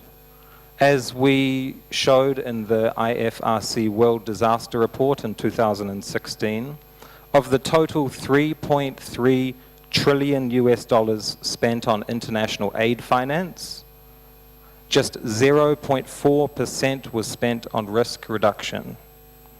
Also, climate finance is quite often weighted towards mitigation rather than adaptation and the needs of the most affected communities, including those at risk of forced movement. For our part, National Red Cross and Red Crescent societies have quadrupled our investment in disaster risk reduction since 2009. We also stand ready to support authorities to roll out more comprehensive resilience strategies, including, for example, in the development of strong and effective disaster laws, a role that we have taken on for the last decade. And a final point, moderator, on the need to have more effective response and recovery. Firstly, when disasters do strike and hazards hit, local actors are key to an effective response. Community-based organizations and volunteers who operate according to humanitarian principles often have a level of acceptance, access, and immediacy in a crisis that others find it hard to achieve. Currently, the international community's investment in this critical part of the global humanitarian workforce is extremely low. We must also ensure that humanitarian response and recovery interventions improve resilience to future hazards and reduce the likelihood of future forced movement.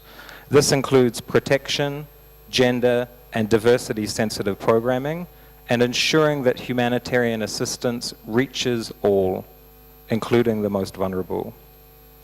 And a final point, moderator, that recovery efforts after the humanitarian emergency phase should also centralize resilience and protect against future displacement. And a final example, in response to recent flooding in Bangladesh in 2016, a small but potentially powerful intervention was undertaken by the Bangladesh Red Crescent Society to install elevated tube wells and latrine to ensure access to safe water and safe sanitation in the event of any future flood events. And to note that a female community volunteer stated quite clearly that those interventions meant she felt less likely to have to move in the future. Thank you very much.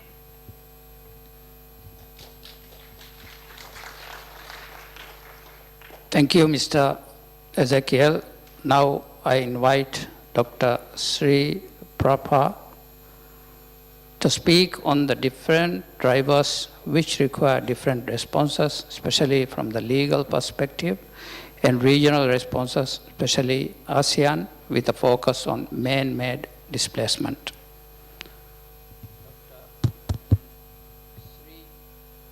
Prabha.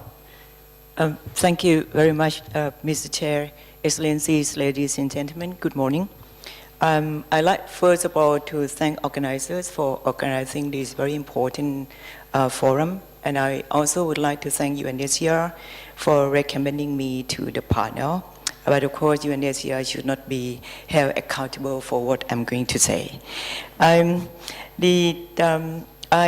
As Mr. Chair has already mentioned, that I'll be focusing on the man-made displacement. And I'll be addressing three specific issues. One is about the complex nature of migration in the Asia and the Pacific. The second one is the responses and protection gaps. I may not focus much on legal one.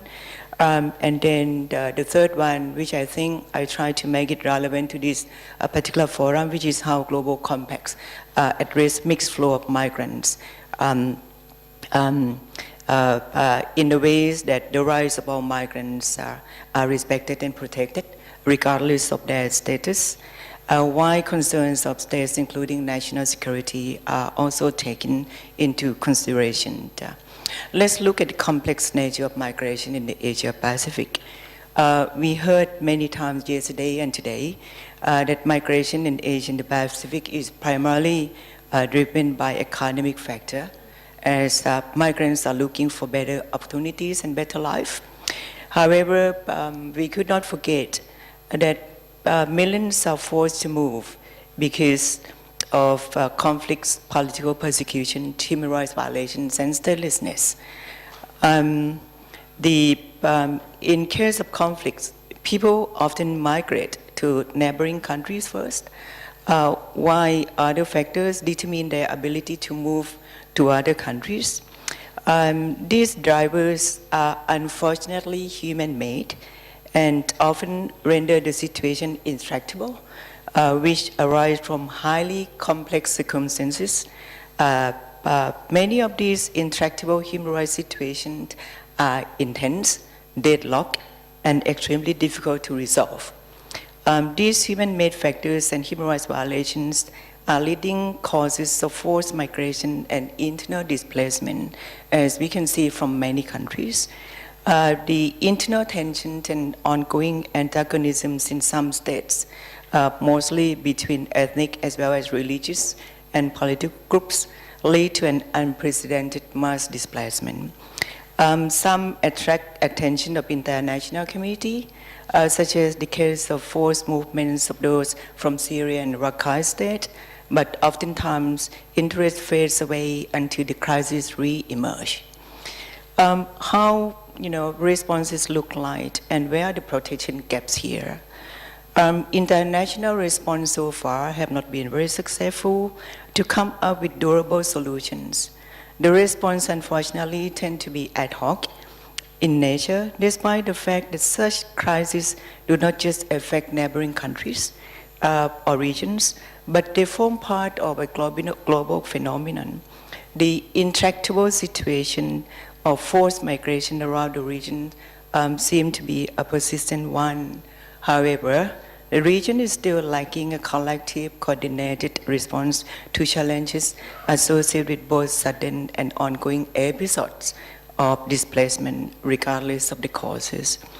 There are also protection gaps in relation to certain specific migrant groups, especially migrants in irregular situations, temporarily or ad hoc refugees, or those in refugee-like situations, rejected asylum seekers, and those who are subject to forcibly return, and stateless persons who may or may not cross international borders.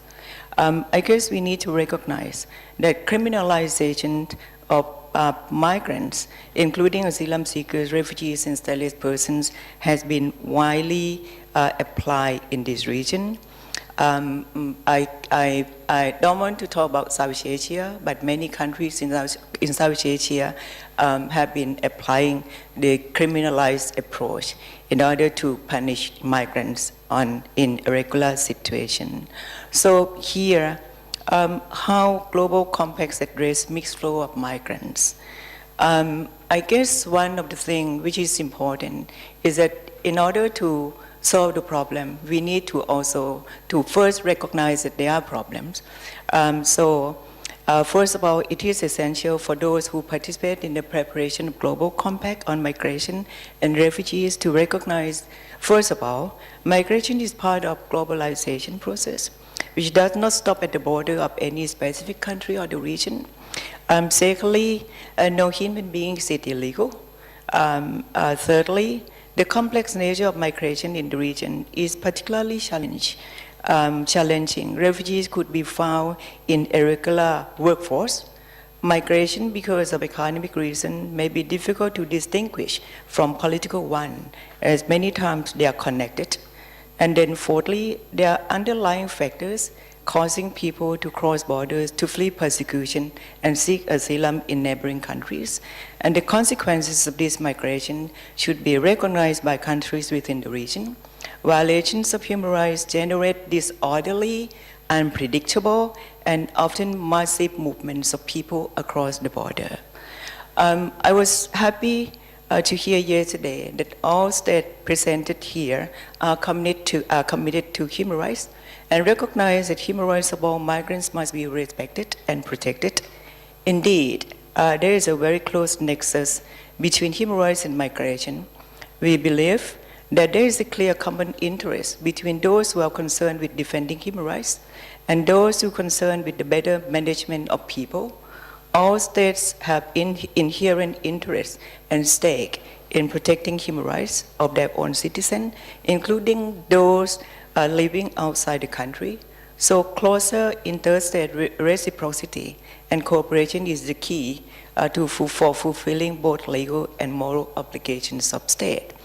Unfortunately, international protection for migrants, including refugees and asylum seekers, even with all standards and mechanisms in existence, seem to be powerless due to various constraints.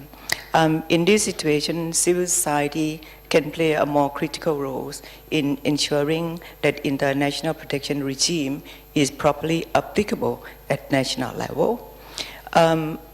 Lastly, national governments should focus on designing and implementing co-development strategies between countries within particular migration routes. Policies and legal framework should focus primarily on reducing social, economic, educational, including political inequalities between countries, whilst maximizing migration's developmental potential for both receiving and sending countries. Migrations need to be mainstream into national development strategies, policies, and plans. I'd like to end by saying that a sustained, more functional, and enduring regional system has to be put in place to address the plight of those forced to migrate. It also needs to acknowledge that if countries continue to allocate most of their resources to control migration for one reason or another, their development would be adversely affected and peace would continue to remain an elusive commodity, resulting in the never-ending flow of people. Thank you.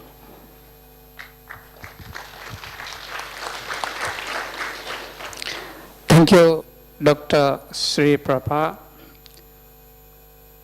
I think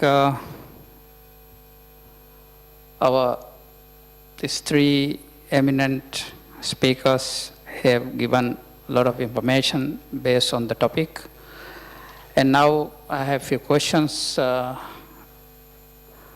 be raised. I think the panelists will address on this.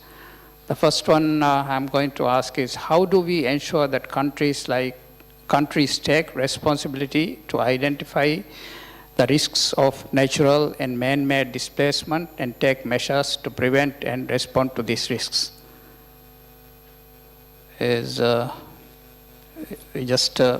Anyone can try to answer. May I repeat the question? How do we ensure that countries take responsibility to identify the risks of natural and man-made displacement and take measures to prevent and respond to these risks?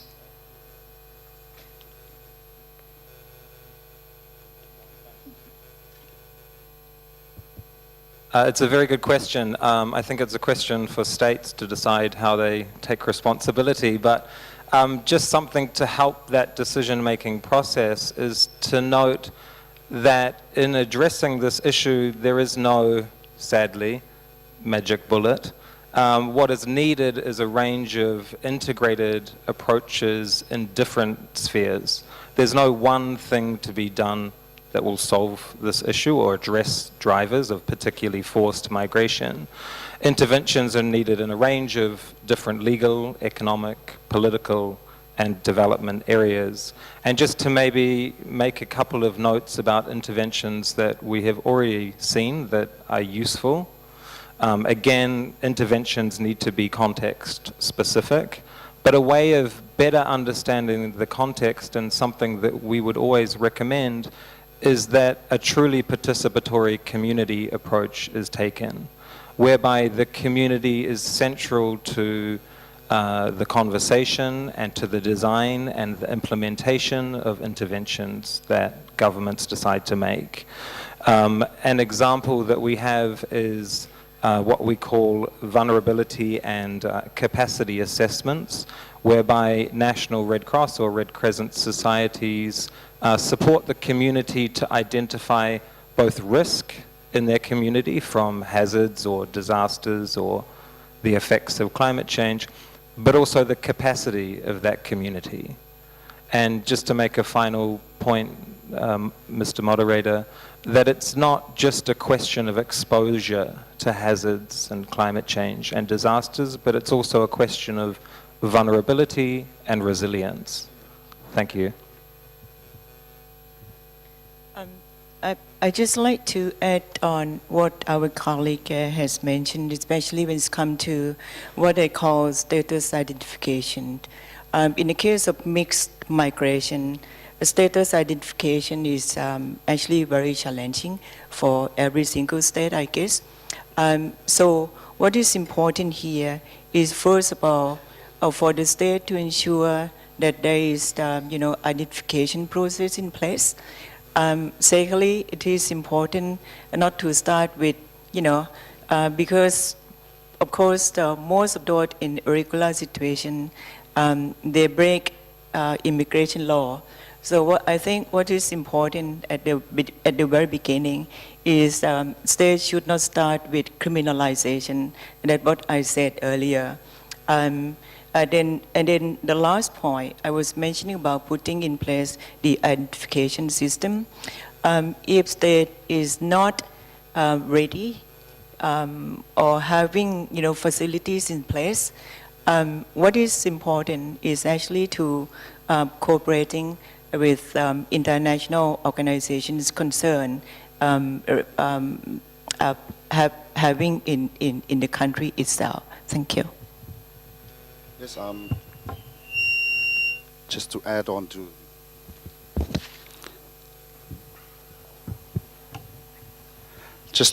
to the my colleagues who have shared their response to the question. I think as I have mentioned earlier, under the policies or the plans that we have, the risk is already there. It's only a matter of tailoring probably a plan that could actually prevent the measures or have the measures to prevent or to respond to the risks that are already in place, especially in terms of the man-made displacement. I think under the strategy, as I have shared, one of the components that the strategy is looking at is for Tuvalu to have a survival plan. And that survival plan will help to identify or to look into the issue of climate change and how we can address it over time. And I think it is important that we have a plan to actually act as a measure to prevent and respond to the risks of man-made displacement. Thank you. Thank you. I have another question here. How can countries' national and foreign policies better prepare for the mass arrival of migrants in terms of resources even before their arrival?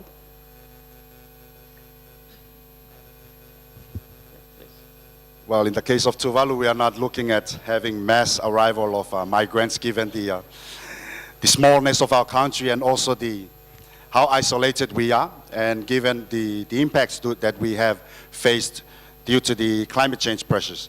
But Excellency, I think it is a very important question that we should look into, whether it is mass migration or it comes in small numbers. I think it is very important for us vulnerable countries and as small countries like Tuvalu to actually look into this serious issue, because it actually puts more pressure besides the climate change issue. And it actually puts more pressure to the facilities that we don't have. We do not have the inadequate facilities that could facilitate or accommodate all, whether the migration or the people arriving in big numbers or small numbers. And one of the good examples that we have right now, we have a very big number of people migrating to New Zealand, migrating to under these migration schemes that are available, but very few that are left in Tuvalu.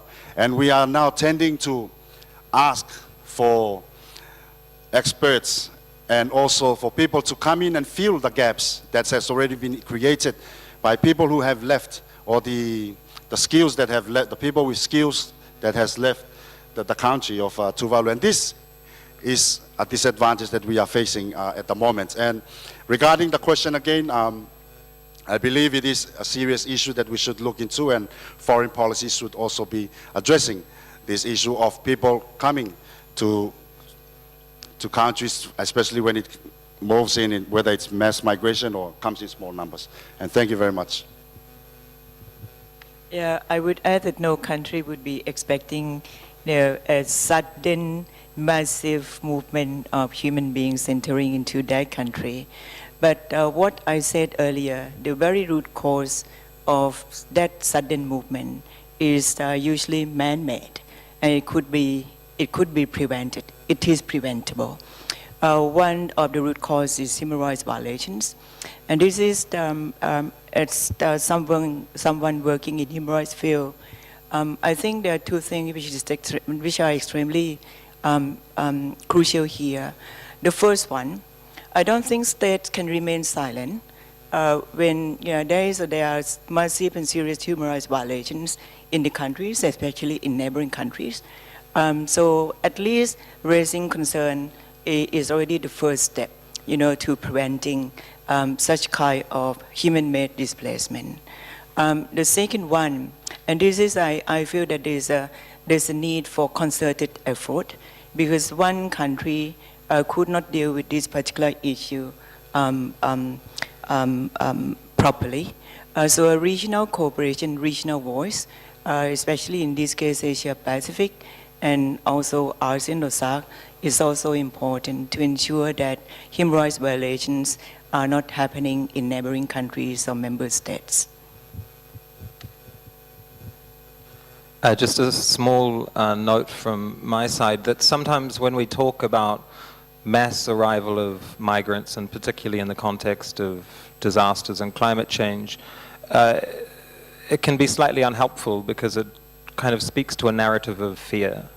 And I would suggest that rather than focusing on the alarmist kind of end of the spectrum, that we focus perhaps on trying to ensure that better data is available on the vulnerabilities of people where they are and where they may move to in case those vulnerabilities become worse. And just a point to say that, for example, we know that more than 20 million people per year are newly displaced by disaster, but we don't have great information on how many of them are crossing borders. We understand that already 1 in 4 countries around the globe are receiving people fleeing the effects of disasters, but it's an area for more investment. Thank you. Thank you very much. Mainly, this session, I think, has gone about the climate change.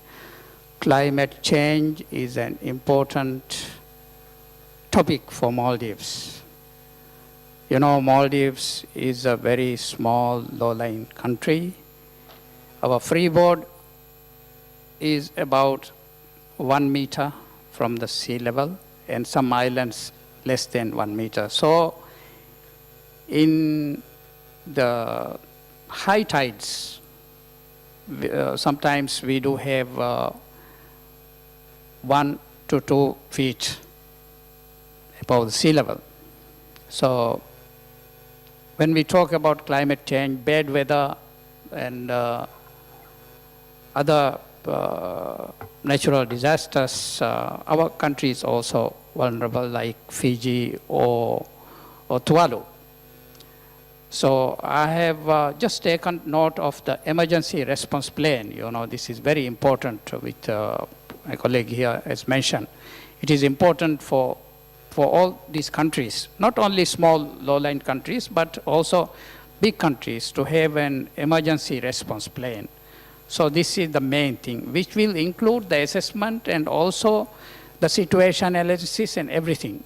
So that is also the training, preparedness, everything goes into that. So the main thing here is the emergency response plan. Now, time is almost up, and I think I have 1 minute left, but I think I would stop here. I thank you very much for all, Excellencies, ladies and gentlemen, and I wish you a very good day. Thank you. Thank you, Madam Chair. Yes, please. Russian Federation. Russian Federation, you have any intervention here? Thank you, Mr. Chair. Yeah. Thank you for giving me the floor. It's not actually for intervention, but I believe that those kind of discussions, they are more useful if they are interactive, but not like pre-planned conversation among the panelists. And I do have a very brief question which I would like to address to the distinguished representative of the IFRC. With your indulgence, actually, you've been referring to a new categories of migrants, and you referred to the 20 million displaced persons annually resulted from what you said, actually climate-induced migration. This is indeed an important subject we are referring more and more often while we discuss the problem of migration. Not necessarily in the context of ESCAP, but in a wider actually context in the UN system. My question is very simple, actually. I'm always curious, what are the statistical basis? What are the scientific approaches applied, if you could clarify on that, applied for maintaining and collecting that kind of statistics? What are, if there is any actually scientific criteria applied for those kind of assessments? Thank you very much.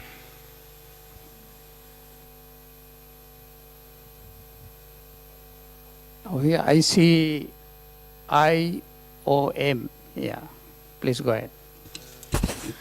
Thank you very much, Mr. Chair, and thank you to all the panelists for their excellent presentations. And actually, my questions relate a bit to what the Russian delegate just asked. I have two questions specifically. One, in other regions of the world, there have been efforts to create forms of temporary protected status for persons who are displaced across borders as a result of either natural disasters or natural disasters exacerbated by climate change in a regional basis. And I wonder to what extent is that something that either individual governments or collectively as a region, parts of this region have considered. I've heard, of course, the proposal by the delegate of Tuvalu about introducing in the UN General Assembly a resolution related to this, but I'm wondering at the regional level, have there been efforts to look at some form of temporary protection for persons who are displaced across borders as a result of natural disasters or exacerbated by climate change? And then second, and this was also alluded to by the delegate of Tuvalu, is to what extent have countries in the region put in place or are considering putting in place measures to utilize migration as an adaptation strategy, where we know that over time certain areas will become uninhabitable, and rather than wait until people are in harm's way, to what extent has it been possible or could it be possible, either at a bilateral or regional level, to look at utilizing migration opportunities as an adaptation strategy to both protect people's rights and limit harm, but also benefit to the destination countries? I thank you. Yeah, I think before moving on, Russian Federation has raised the question, so I think any of you could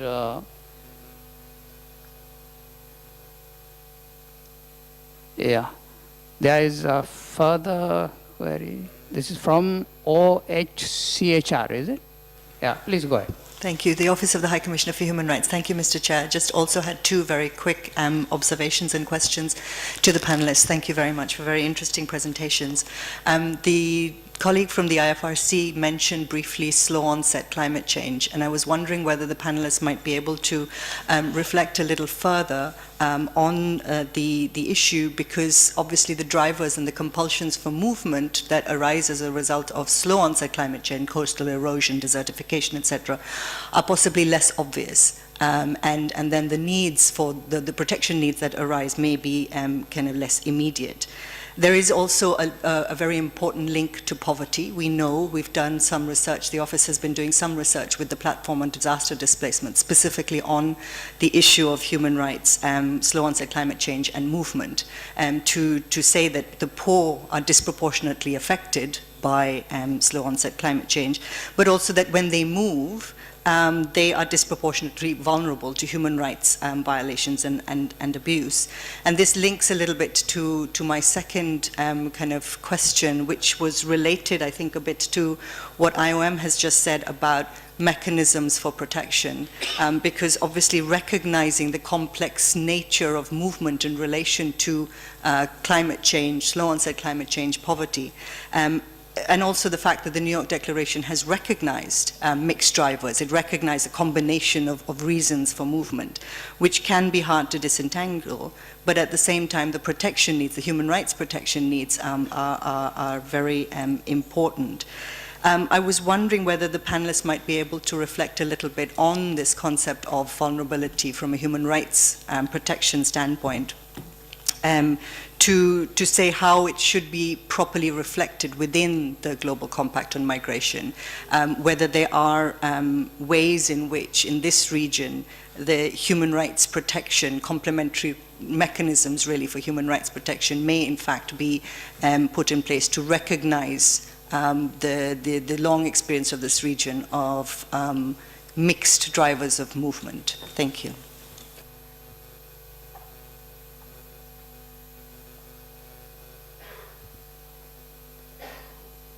UNICEF, I think you want to raise a question. Please go ahead. Thank you very much. I just wanted to add to the vexing question of data and evidence that has been raised, and where we are all, I think, struggling with and looking for the solutions that the Global Compact may also be able to help support. Just to add and underline again that globally speaking, more than 500 million children live in areas that are exposed to extremely high flood risks, and nearly 160 million children live in high or extremely high drought affected areas. A large number of those children are in the region that we are discussing here today. And in addition to the data that has already been shared, the biggest challenge is that most of the data that we would need to have informed and evidence-based discussions to develop disaster risk mitigation, adaptation, and resilience plans is just not available. Now, in the New York Declaration, there is an important emphasis being made on the need for data being generated for informed migration policies. And I would just like to ask, to what extent do you see also that the Global Compact on Migration can provide an answer to some of the data gaps that this region here is facing and that we are facing globally, and particularly emphasize the need for not just data, but data that is disaggregated by age, by sex, by gender, and also specifically on causes of migration and the categories of people affected. Thank you.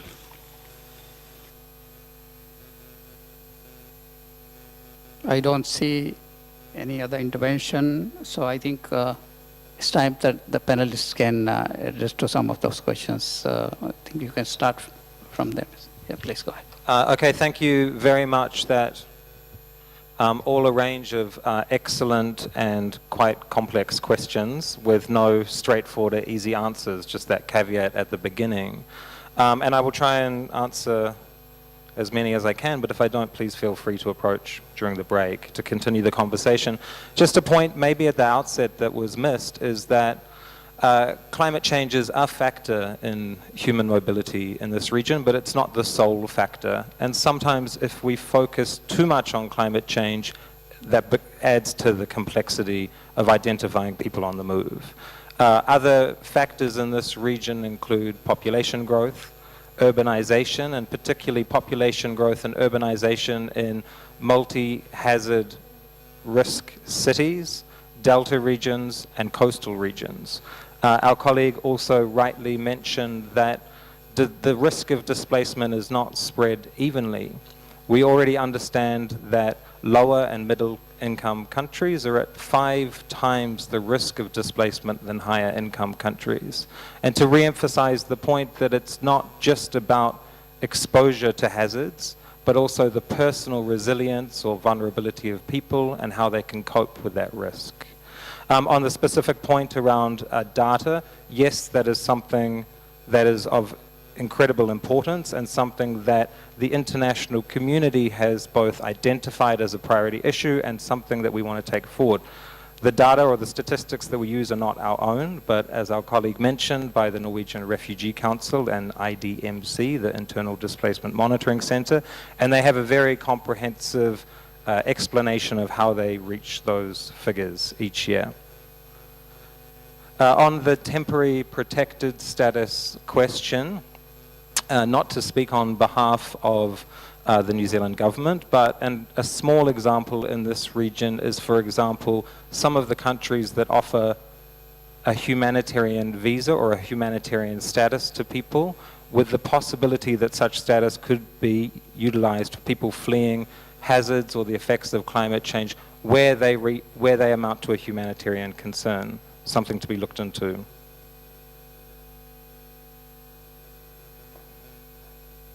I think I'll pass to my panelists now.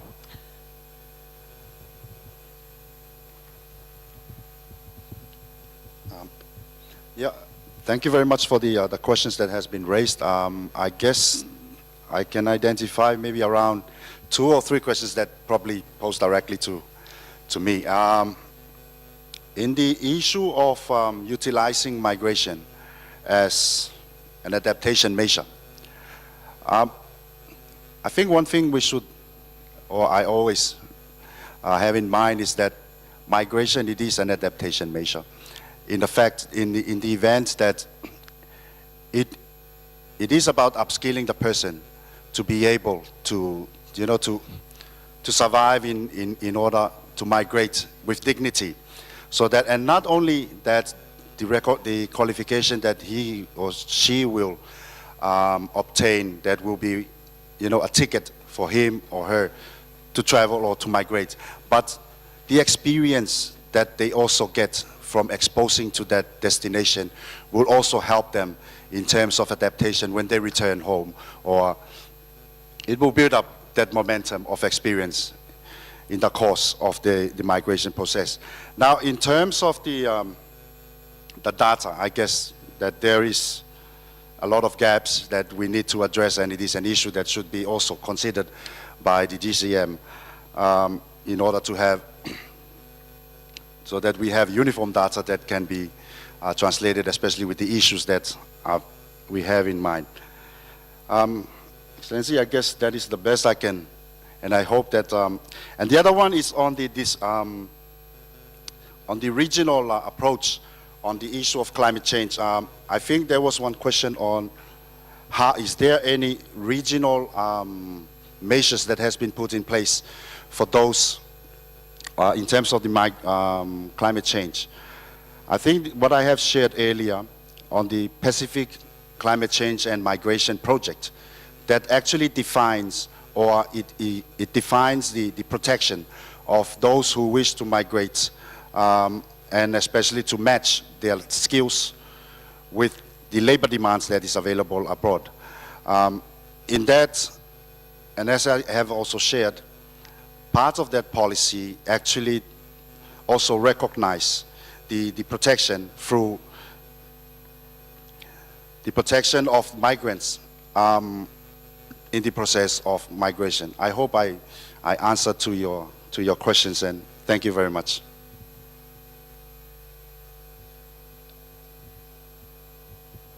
Since I don't see any other interventions, so may I ask the panel now to provide examples of projects or actions that mainstream migration, climate change, and disaster. 12.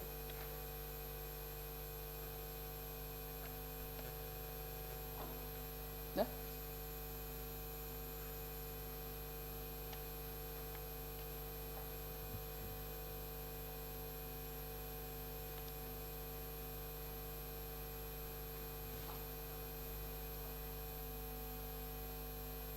also finish?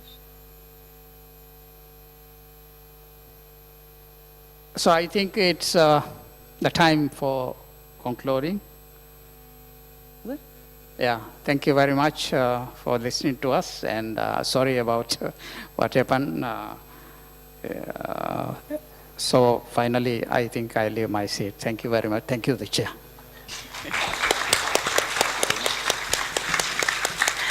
Thank you very much to the panelists for their insights and the moderator for facilitating the discussion. We had to end the panel because we have some country statements. I now open the floor for interventions from delegates. Again, I kindly request to keep your interventions concise and to the topic. I invite the first speaker, the distinguished delegate from the Philippines, to take the floor. Good morning and thank you, Madam Chairman. We'd like to, first of all, express our appreciation to the panelists for their valuable contributions. Allow me at this point to share some Philippine reflections on this complex topic of drivers of migration, as well as the initiatives my country has taken and believes the GCM should consider pursuing. Addressing the drivers of migration is about looking at ways of reducing the adverse factors that motivate people to move out of necessity in unsafe, dangerous, and irregular situations, and of maximizing the benefits of migration for the migrant and their families, and for communities and countries of origin and destination. By and large, it is about addressing poverty. Addressing drivers of migration is also about appreciating migration as a facilitator of sustainable development. At the international level, we have recently forged agreements such as the 2030 Agenda and the Addis Ababa Action Agenda for Financing Development, from where we could draw inspiration in our national action plans on development. Migration needs to be similarly mainstreamed in the development plans of countries of origin and on the socioeconomic policies of countries of destination. Key to addressing the drivers of migration is the spirit of burden sharing and the implementation of the principle of shared responsibility among countries of origin, transit, and destination. These are not only aspirations, but must also be viewed as potential operational guideposts on the ways to move forward in the GCM. Another important element is data and evidence. Efforts to address the drivers of migration must be tailored to different populations and contexts. This will only be possible with better, more comprehensive, comparable, and disaggregated data on migration. Madam Chair, it is a truism that more regular migration channels are restricted, the more migration is diverted to irregular and often exploitative channels, especially for low-skilled migration flows. However, while there are a greater risk of abuse with irregular migration, this does not mean that with regular migration, migrants at destination countries will not also be exploited, discriminated against, or abused. In addressing the drivers of migration, the Philippines has mainstreamed migration in its medium-term development plan. A challenge for us is to have migration also mainstreamed in the development plans of our sub-regional governments. The Philippines has also consistently advocated the promotion of regular channels of migration and the avoidance of pitfalls of irregular migration. As part of its response to crisis situations, the Philippines co-led the Migrants and Countries in Crisis Initiative, or MICIC, that developed the MICIC guidelines. We have worked with the IOM and the International Center for Migration and Development Policy to build awareness of the guidelines and to increase capacity of states in responding to the protection needs of migrants in these situations. The Philippines has also been involved in and committed to other international actions to counter the effect of displacement due to disasters and effects of climate change, such as the Nansen Initiative and its follow-up platform on disaster displacement, the Sendai Framework for Disaster Reduction, and the Paris Agreement. The Philippines is also mobilizing its national agencies and local government units and the private sector to ensure that climate change initiatives are in place and disaster risk reduction and management plans are available. Madam Chairperson, all these achievements we believe are doable and could be replicated in the context of other developing countries in the Asia-Pacific and appropriately reflected in the GCM. Madam Chair, the Philippines wishes to submit for consideration and inclusion in the GCM the following non-exhaustive list of concrete and doable recommendations. First, to integrate migration into each country's development strategies to create a conducive social, political environment and sustain economic progress, leading to inclusive development. Secondly, to encourage origin and destination countries to coordinate efforts in managing crisis situations and to cooperate to achieve crisis management preparedness.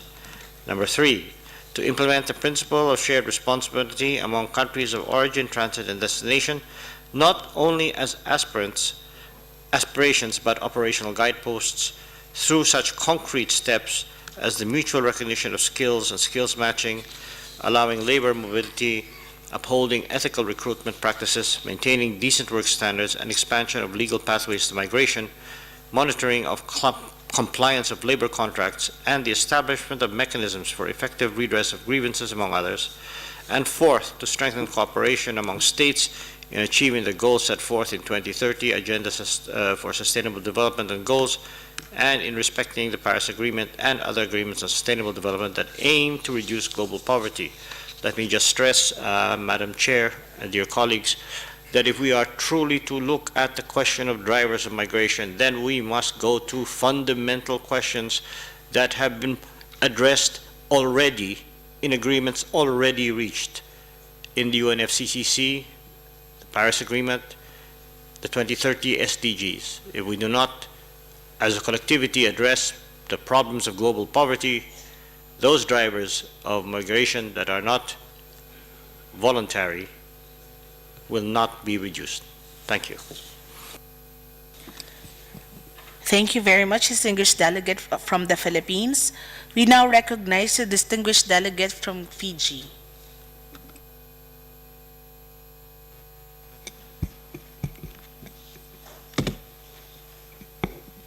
Thank you, Madam Chair. Fiji thanks the panelists for their presentations and commends Tuvalu's discussions on building climate resilience to combat climate migration. Fiji also thanks the organizers for including a roundtable discussion on the effects of climate change on migration. There is no denying that climate change is likely to become one of the single most important drivers of migration going forward. Whilst we welcome this recognition in the current global compact processes, recognition is simply not enough. This recognition must be followed by tangible action. The key as we see it is to ensure that any actions to prevent climate migration through resilience frameworks, as well as those required to deal with climate migration when it occurs, must include a holistic, human rights-based approach. This approach must be incorporated as a core feature of the GCM's language specific to climate migration. Climate change directly impacts on people's human rights, and when these rights are eroded, people move. It will not be enough to simply include language on climate as a driver and separate language on human rights as important. Instead, the two should be expressly linked. As such, we see it critical that the GCM recognizes the need for parties to fulfill the objectives of the Paris Agreement. It is also critical that the unique rights priorities for climate migrants are also recognized, as these often differ from those economic or social migrants. Therefore, the framework must recognize and reflect that climate change has a specific impact on the following key human rights, and as such, their protection should be addressed as a priority. And some of these are the right to development, noting that there is a nexus between development, climate resilience, and climate migration. Gender equality and equity, noting that women and girls are at high risk of rights abuses during migration and when left behind. Education as a cross-cutting issue, including education in relation to migration pathways, including for those at risk of climate displacement. The importance of the right to self-determination when undertaking relocation as a result of climate change and natural disasters, and the right to access to and enjoyment of cultural heritage for communities identified as being at the risk of climate displacement. I thank you, Madam Chair. Thank you very much, distinguished delegate from Fiji. We now recognize the distinguished delegate from Bangladesh. Thank you, Excellency Chair, for giving me the floor.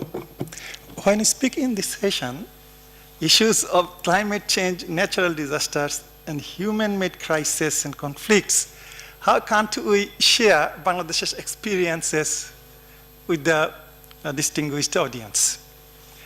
Bangladesh, with the highest density of population, without the city-states as an exception, we are considered to be one of the most vulnerable to climate change, including slow onset climate change issues like waterlogging.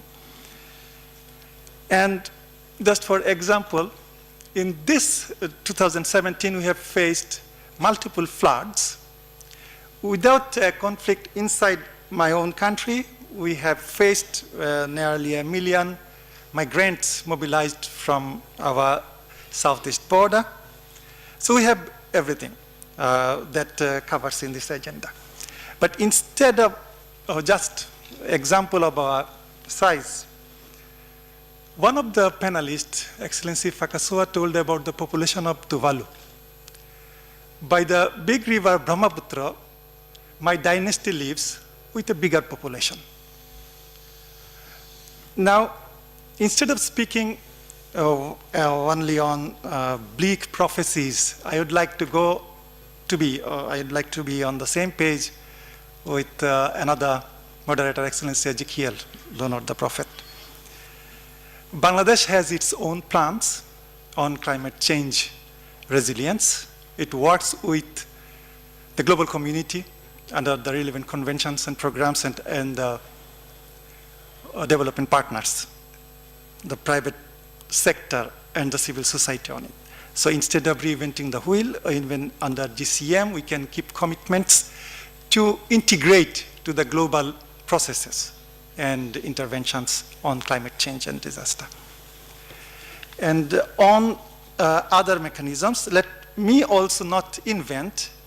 I may give reference to one national consultation that we had in preparation of this August gathering.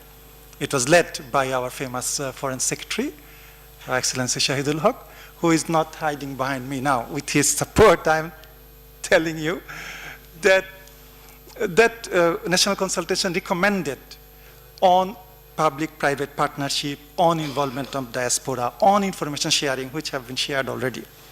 And I am on the same page with my distinguished delegate from the Philippines on the need of skills and better migration management policies, and we share through regional dialogues like CP, Colombo Process, and others, and learn from those countries.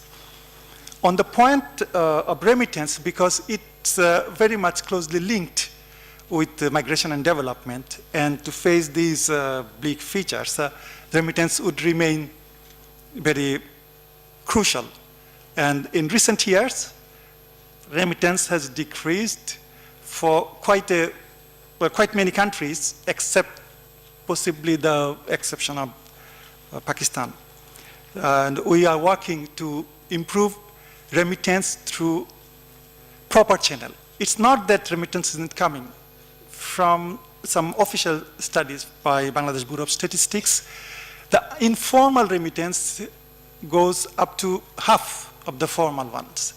But this gives a challenge to anti-money laundering drive the whole world initiated early this century. So if we to improve remittance, we should also link with those international interventions to stop irregular flow of money or foreign currencies. Though the technologies will lure the migrants, even myself, to do it on mobile communication system. On another point we'd like to bring to your kind notice, Excellency Chair, that diaspora will play a key role in the development in this region, certainly, maybe beyond. And we have a large diaspora, as well as many of our sending countries present here.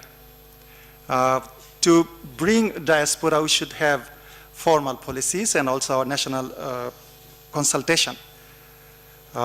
Recommended for diaspora's political and social connections to be enhanced through proper legislations and other supports from the governments concerned.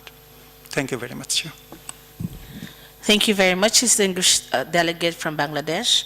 We now recognize a distinguished delegate from Japan. Thank you, Madam Chair.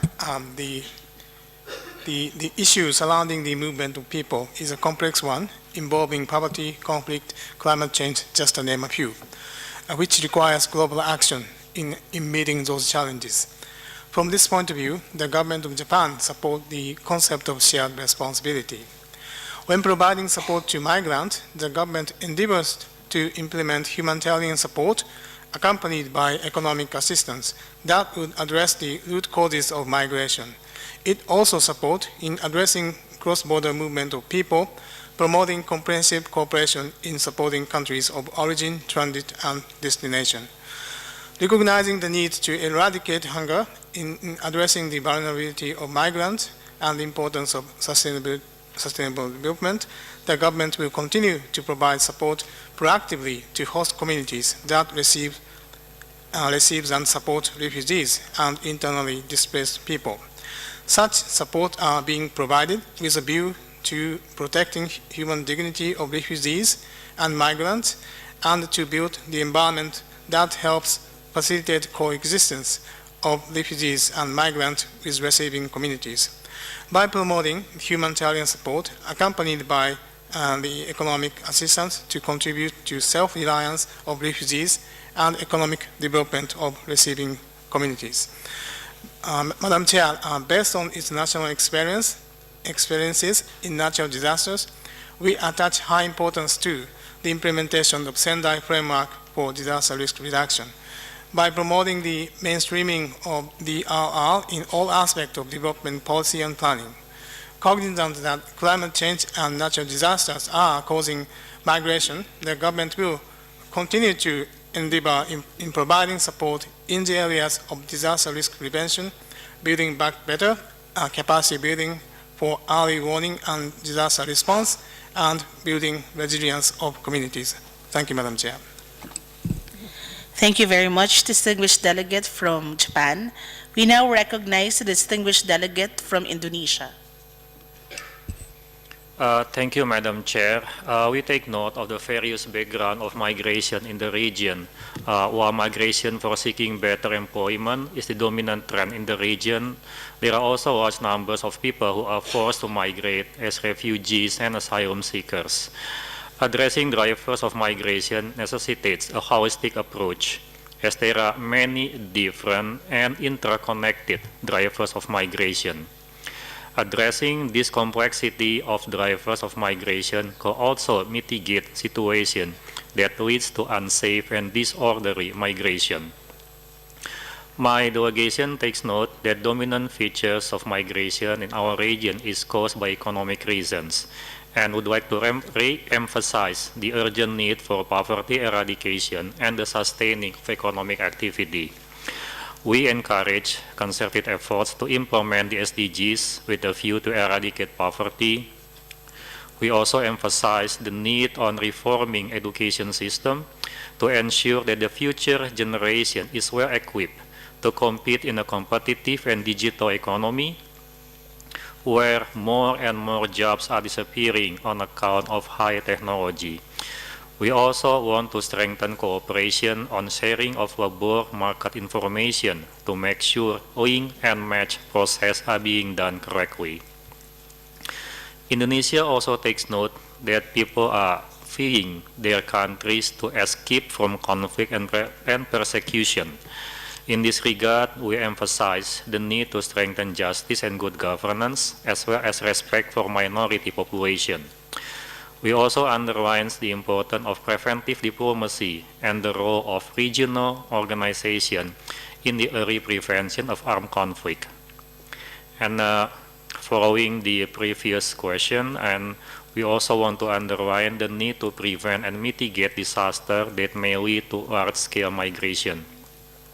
In this connection, we call for adherence to various international norms on environmental issues, such as the SDGs, the UN Framework Convention on Climate Change, Paris Agreement, and also the Sendai Framework for Disaster Risk Reduction.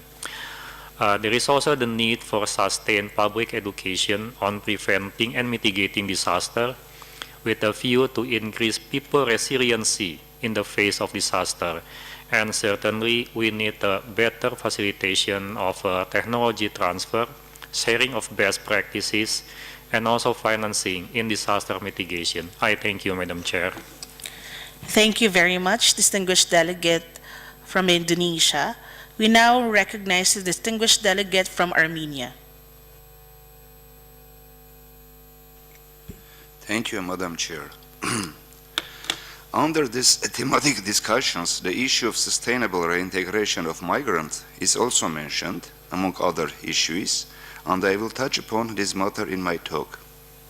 Why is it important for Armenia to provide reintegration support for returnees? As a result of living several years in the foreign countries, after returning back to their homeland, the returnees find themselves in completely new situation than before their departure. This is due to drastic and serious changes taking place in all spheres of social-economic life in Armenia. Quite often, the return process is also very stressful, and it is not surprising that after returning back, especially irregular migrants are seeking to leave the country by all means. In this sense, provision of reintegration support can be also viewed as a prevention of irregular emigration recycling. That is why reintegration is also one of the priority directions of Armenian government migration policy. Both the issues on return and reintegration are included on the agenda of the international cooperation as well. The following action will be carried out on: first, building the capacity of government agencies dealing with issues of reintegration of returned citizens of the Republic of Armenia. Second, arrangement of permanent forum, enhancement of cooperation between non-governmental organizations and government agencies dealing with reintegration. Third, development of a concept paper for reintegration and further approval by the government. Fourth, increasing the awareness among those willing to return and the returned ones regarding the programs and mechanisms addressing the core challenges of returning migrants. And fifth, ensure continue of reintegration support programs within the framework of bilateral and multilateral agreements. Special internet system was elaborated to manage the portal www.Tundarts in Armenian translated back to home. The system was established for the citizens of Armenia who wish to return Armenia from foreign countries. Information from the internet system can be obtained through 3 levels. In the first level, the information related to the return is posted in the 15 spherical divisions of the system. According to governmental decision, for each of sphere, a respective state authority has defined who develops and installs information in popular way and in question and answer format. In the second level, each citizen can apply to respective state authority with a concrete issue through the system. The system administrator, after receiving the application, sends it to the respective state authority where the application entered into the general document flow system. After all, the application must be answered according to Armenian legislation. At the same time, the identification number is provided to the applicant who will be able to follow the process of discussion of his or her issue from abroad. In the third level, the citizen living in foreign country can receive necessary information from the respective state authority via Skype conversation. Currently, systematization of the work of different institutions within the area of reintegration and also the cooperation of appropriate international and non-governmental organizations has been ensured. The Referral Center for Reintegration, RCR, was established at our migration service and became operational since January 2014. The aim of RCR is to provide returnees with one-stop shop for information about reintegration possibilities and referrals to the most appropriate service for assistance. Thank you, Madam Chair. Thank you very much, distinguished delegate from Armenia. We now recognize the distinguished delegate from FAO. Thank you, Madam Chair. Yesterday, I spoke more broadly about the importance of investment in agriculture and rural development as part of the global response to migration. Here, I wish to focus more specifically on climate change and man-made induced displacement, themes that I do hope to see even better articulated in the final deliberations of this meeting. So the global population of forcibly displaced has increased by 75% in the last 2 decades. Between 2008 and 2015, an average of 22.5 million people were displaced each year by climate-related natural disasters, with this region being certainly one of the most heavily affected. The combination of extreme natural events and the shrinking in quantity and quality of natural resources are causing more and more people to leave agriculture and rural areas in developing countries. In developing countries, the agriculture sector absorbs about 22% of the total damage and losses caused by natural hazards, and this has obvious implications for those who rely on agriculture and access to natural resources for their livelihoods. At the same time, it's also important to recognize that not everybody can or wants to leave. So support to displaced and host community needs to be associated with investment in the community of origin to assist those who stay behind. We know, for instance, that 40% of international remittances are sent back to rural areas. So the question could be, how can we leverage on these resources to reinvest in rural areas and create vibrant rural economies and societies? Agriculture is crucial to address the immediate and long-term effects of those affected by conflicts and crises. It can be an engine of stabilization and recovery for people living in fragile contexts. And here I wish to reiterate the importance of looking at the linkages between migration, food security, and rural development.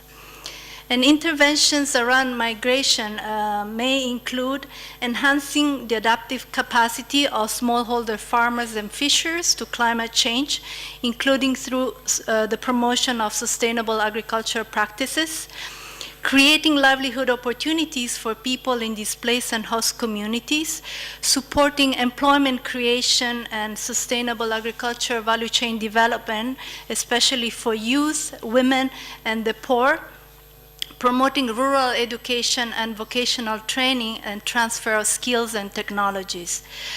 Promoting, again, investment of remittances in farm and on-farm activities and productive reintegration of returnee migrants. Building farmers' capacity for disaster preparedness and climate risk management, and promoting risk-informed and shock-responsive social protection measures.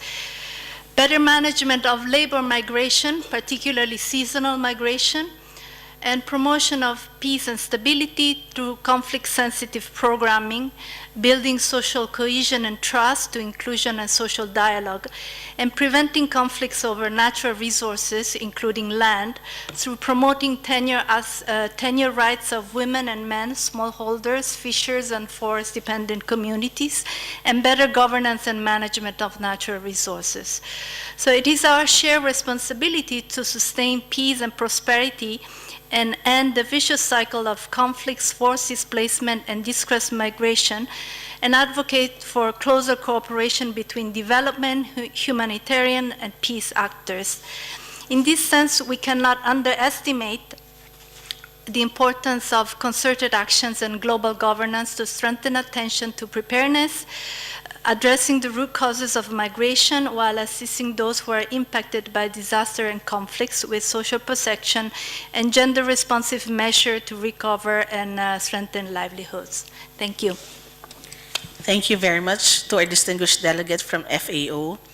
It's already almost 12 o'clock. As I see no more speakers, we will now break for lunch. During the lunchtime, you will have the opportunity to attend several very relevant side events. I would now like to invite the Secretariat to make housekeeping announcements. I kindly request you to be back in this room by 2 o'clock. Please be on time because we still have 2 other thematic discussions before us. The meeting is adjourned. Excellencies, distinguished delegates, ladies and gentlemen. We would like to invite you to join us at one of the two parallel side events that will take place from now on 12 noon until 1 p.m. The first side event is hosted by the International Organization for Migration, the World Health Organization, and the governments of the Philippines and Sri Lanka. The side event is entitled Mainstreaming Health of Migrants into the Global Compact, a Regional Perspective. This event will take place in Meeting Room E.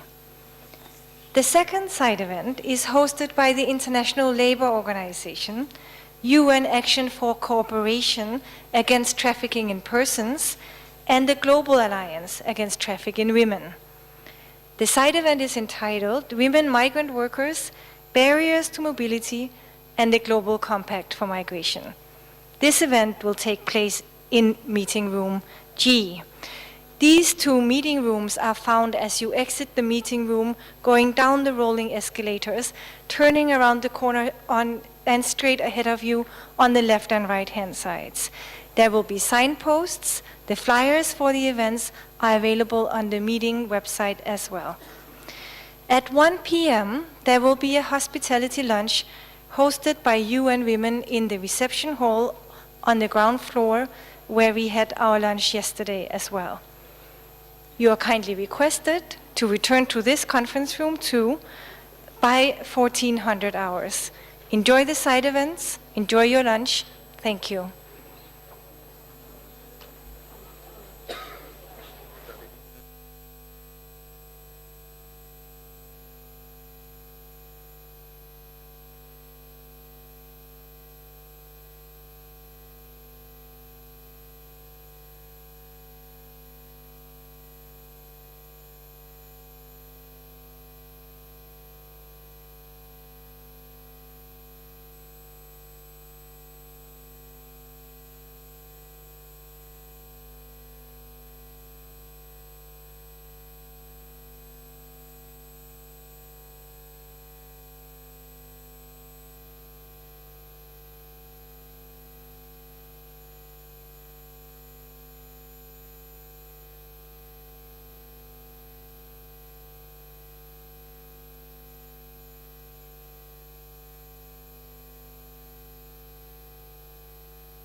Here in Bangkok.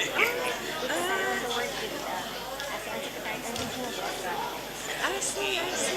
Yesterday was the country director was here, and today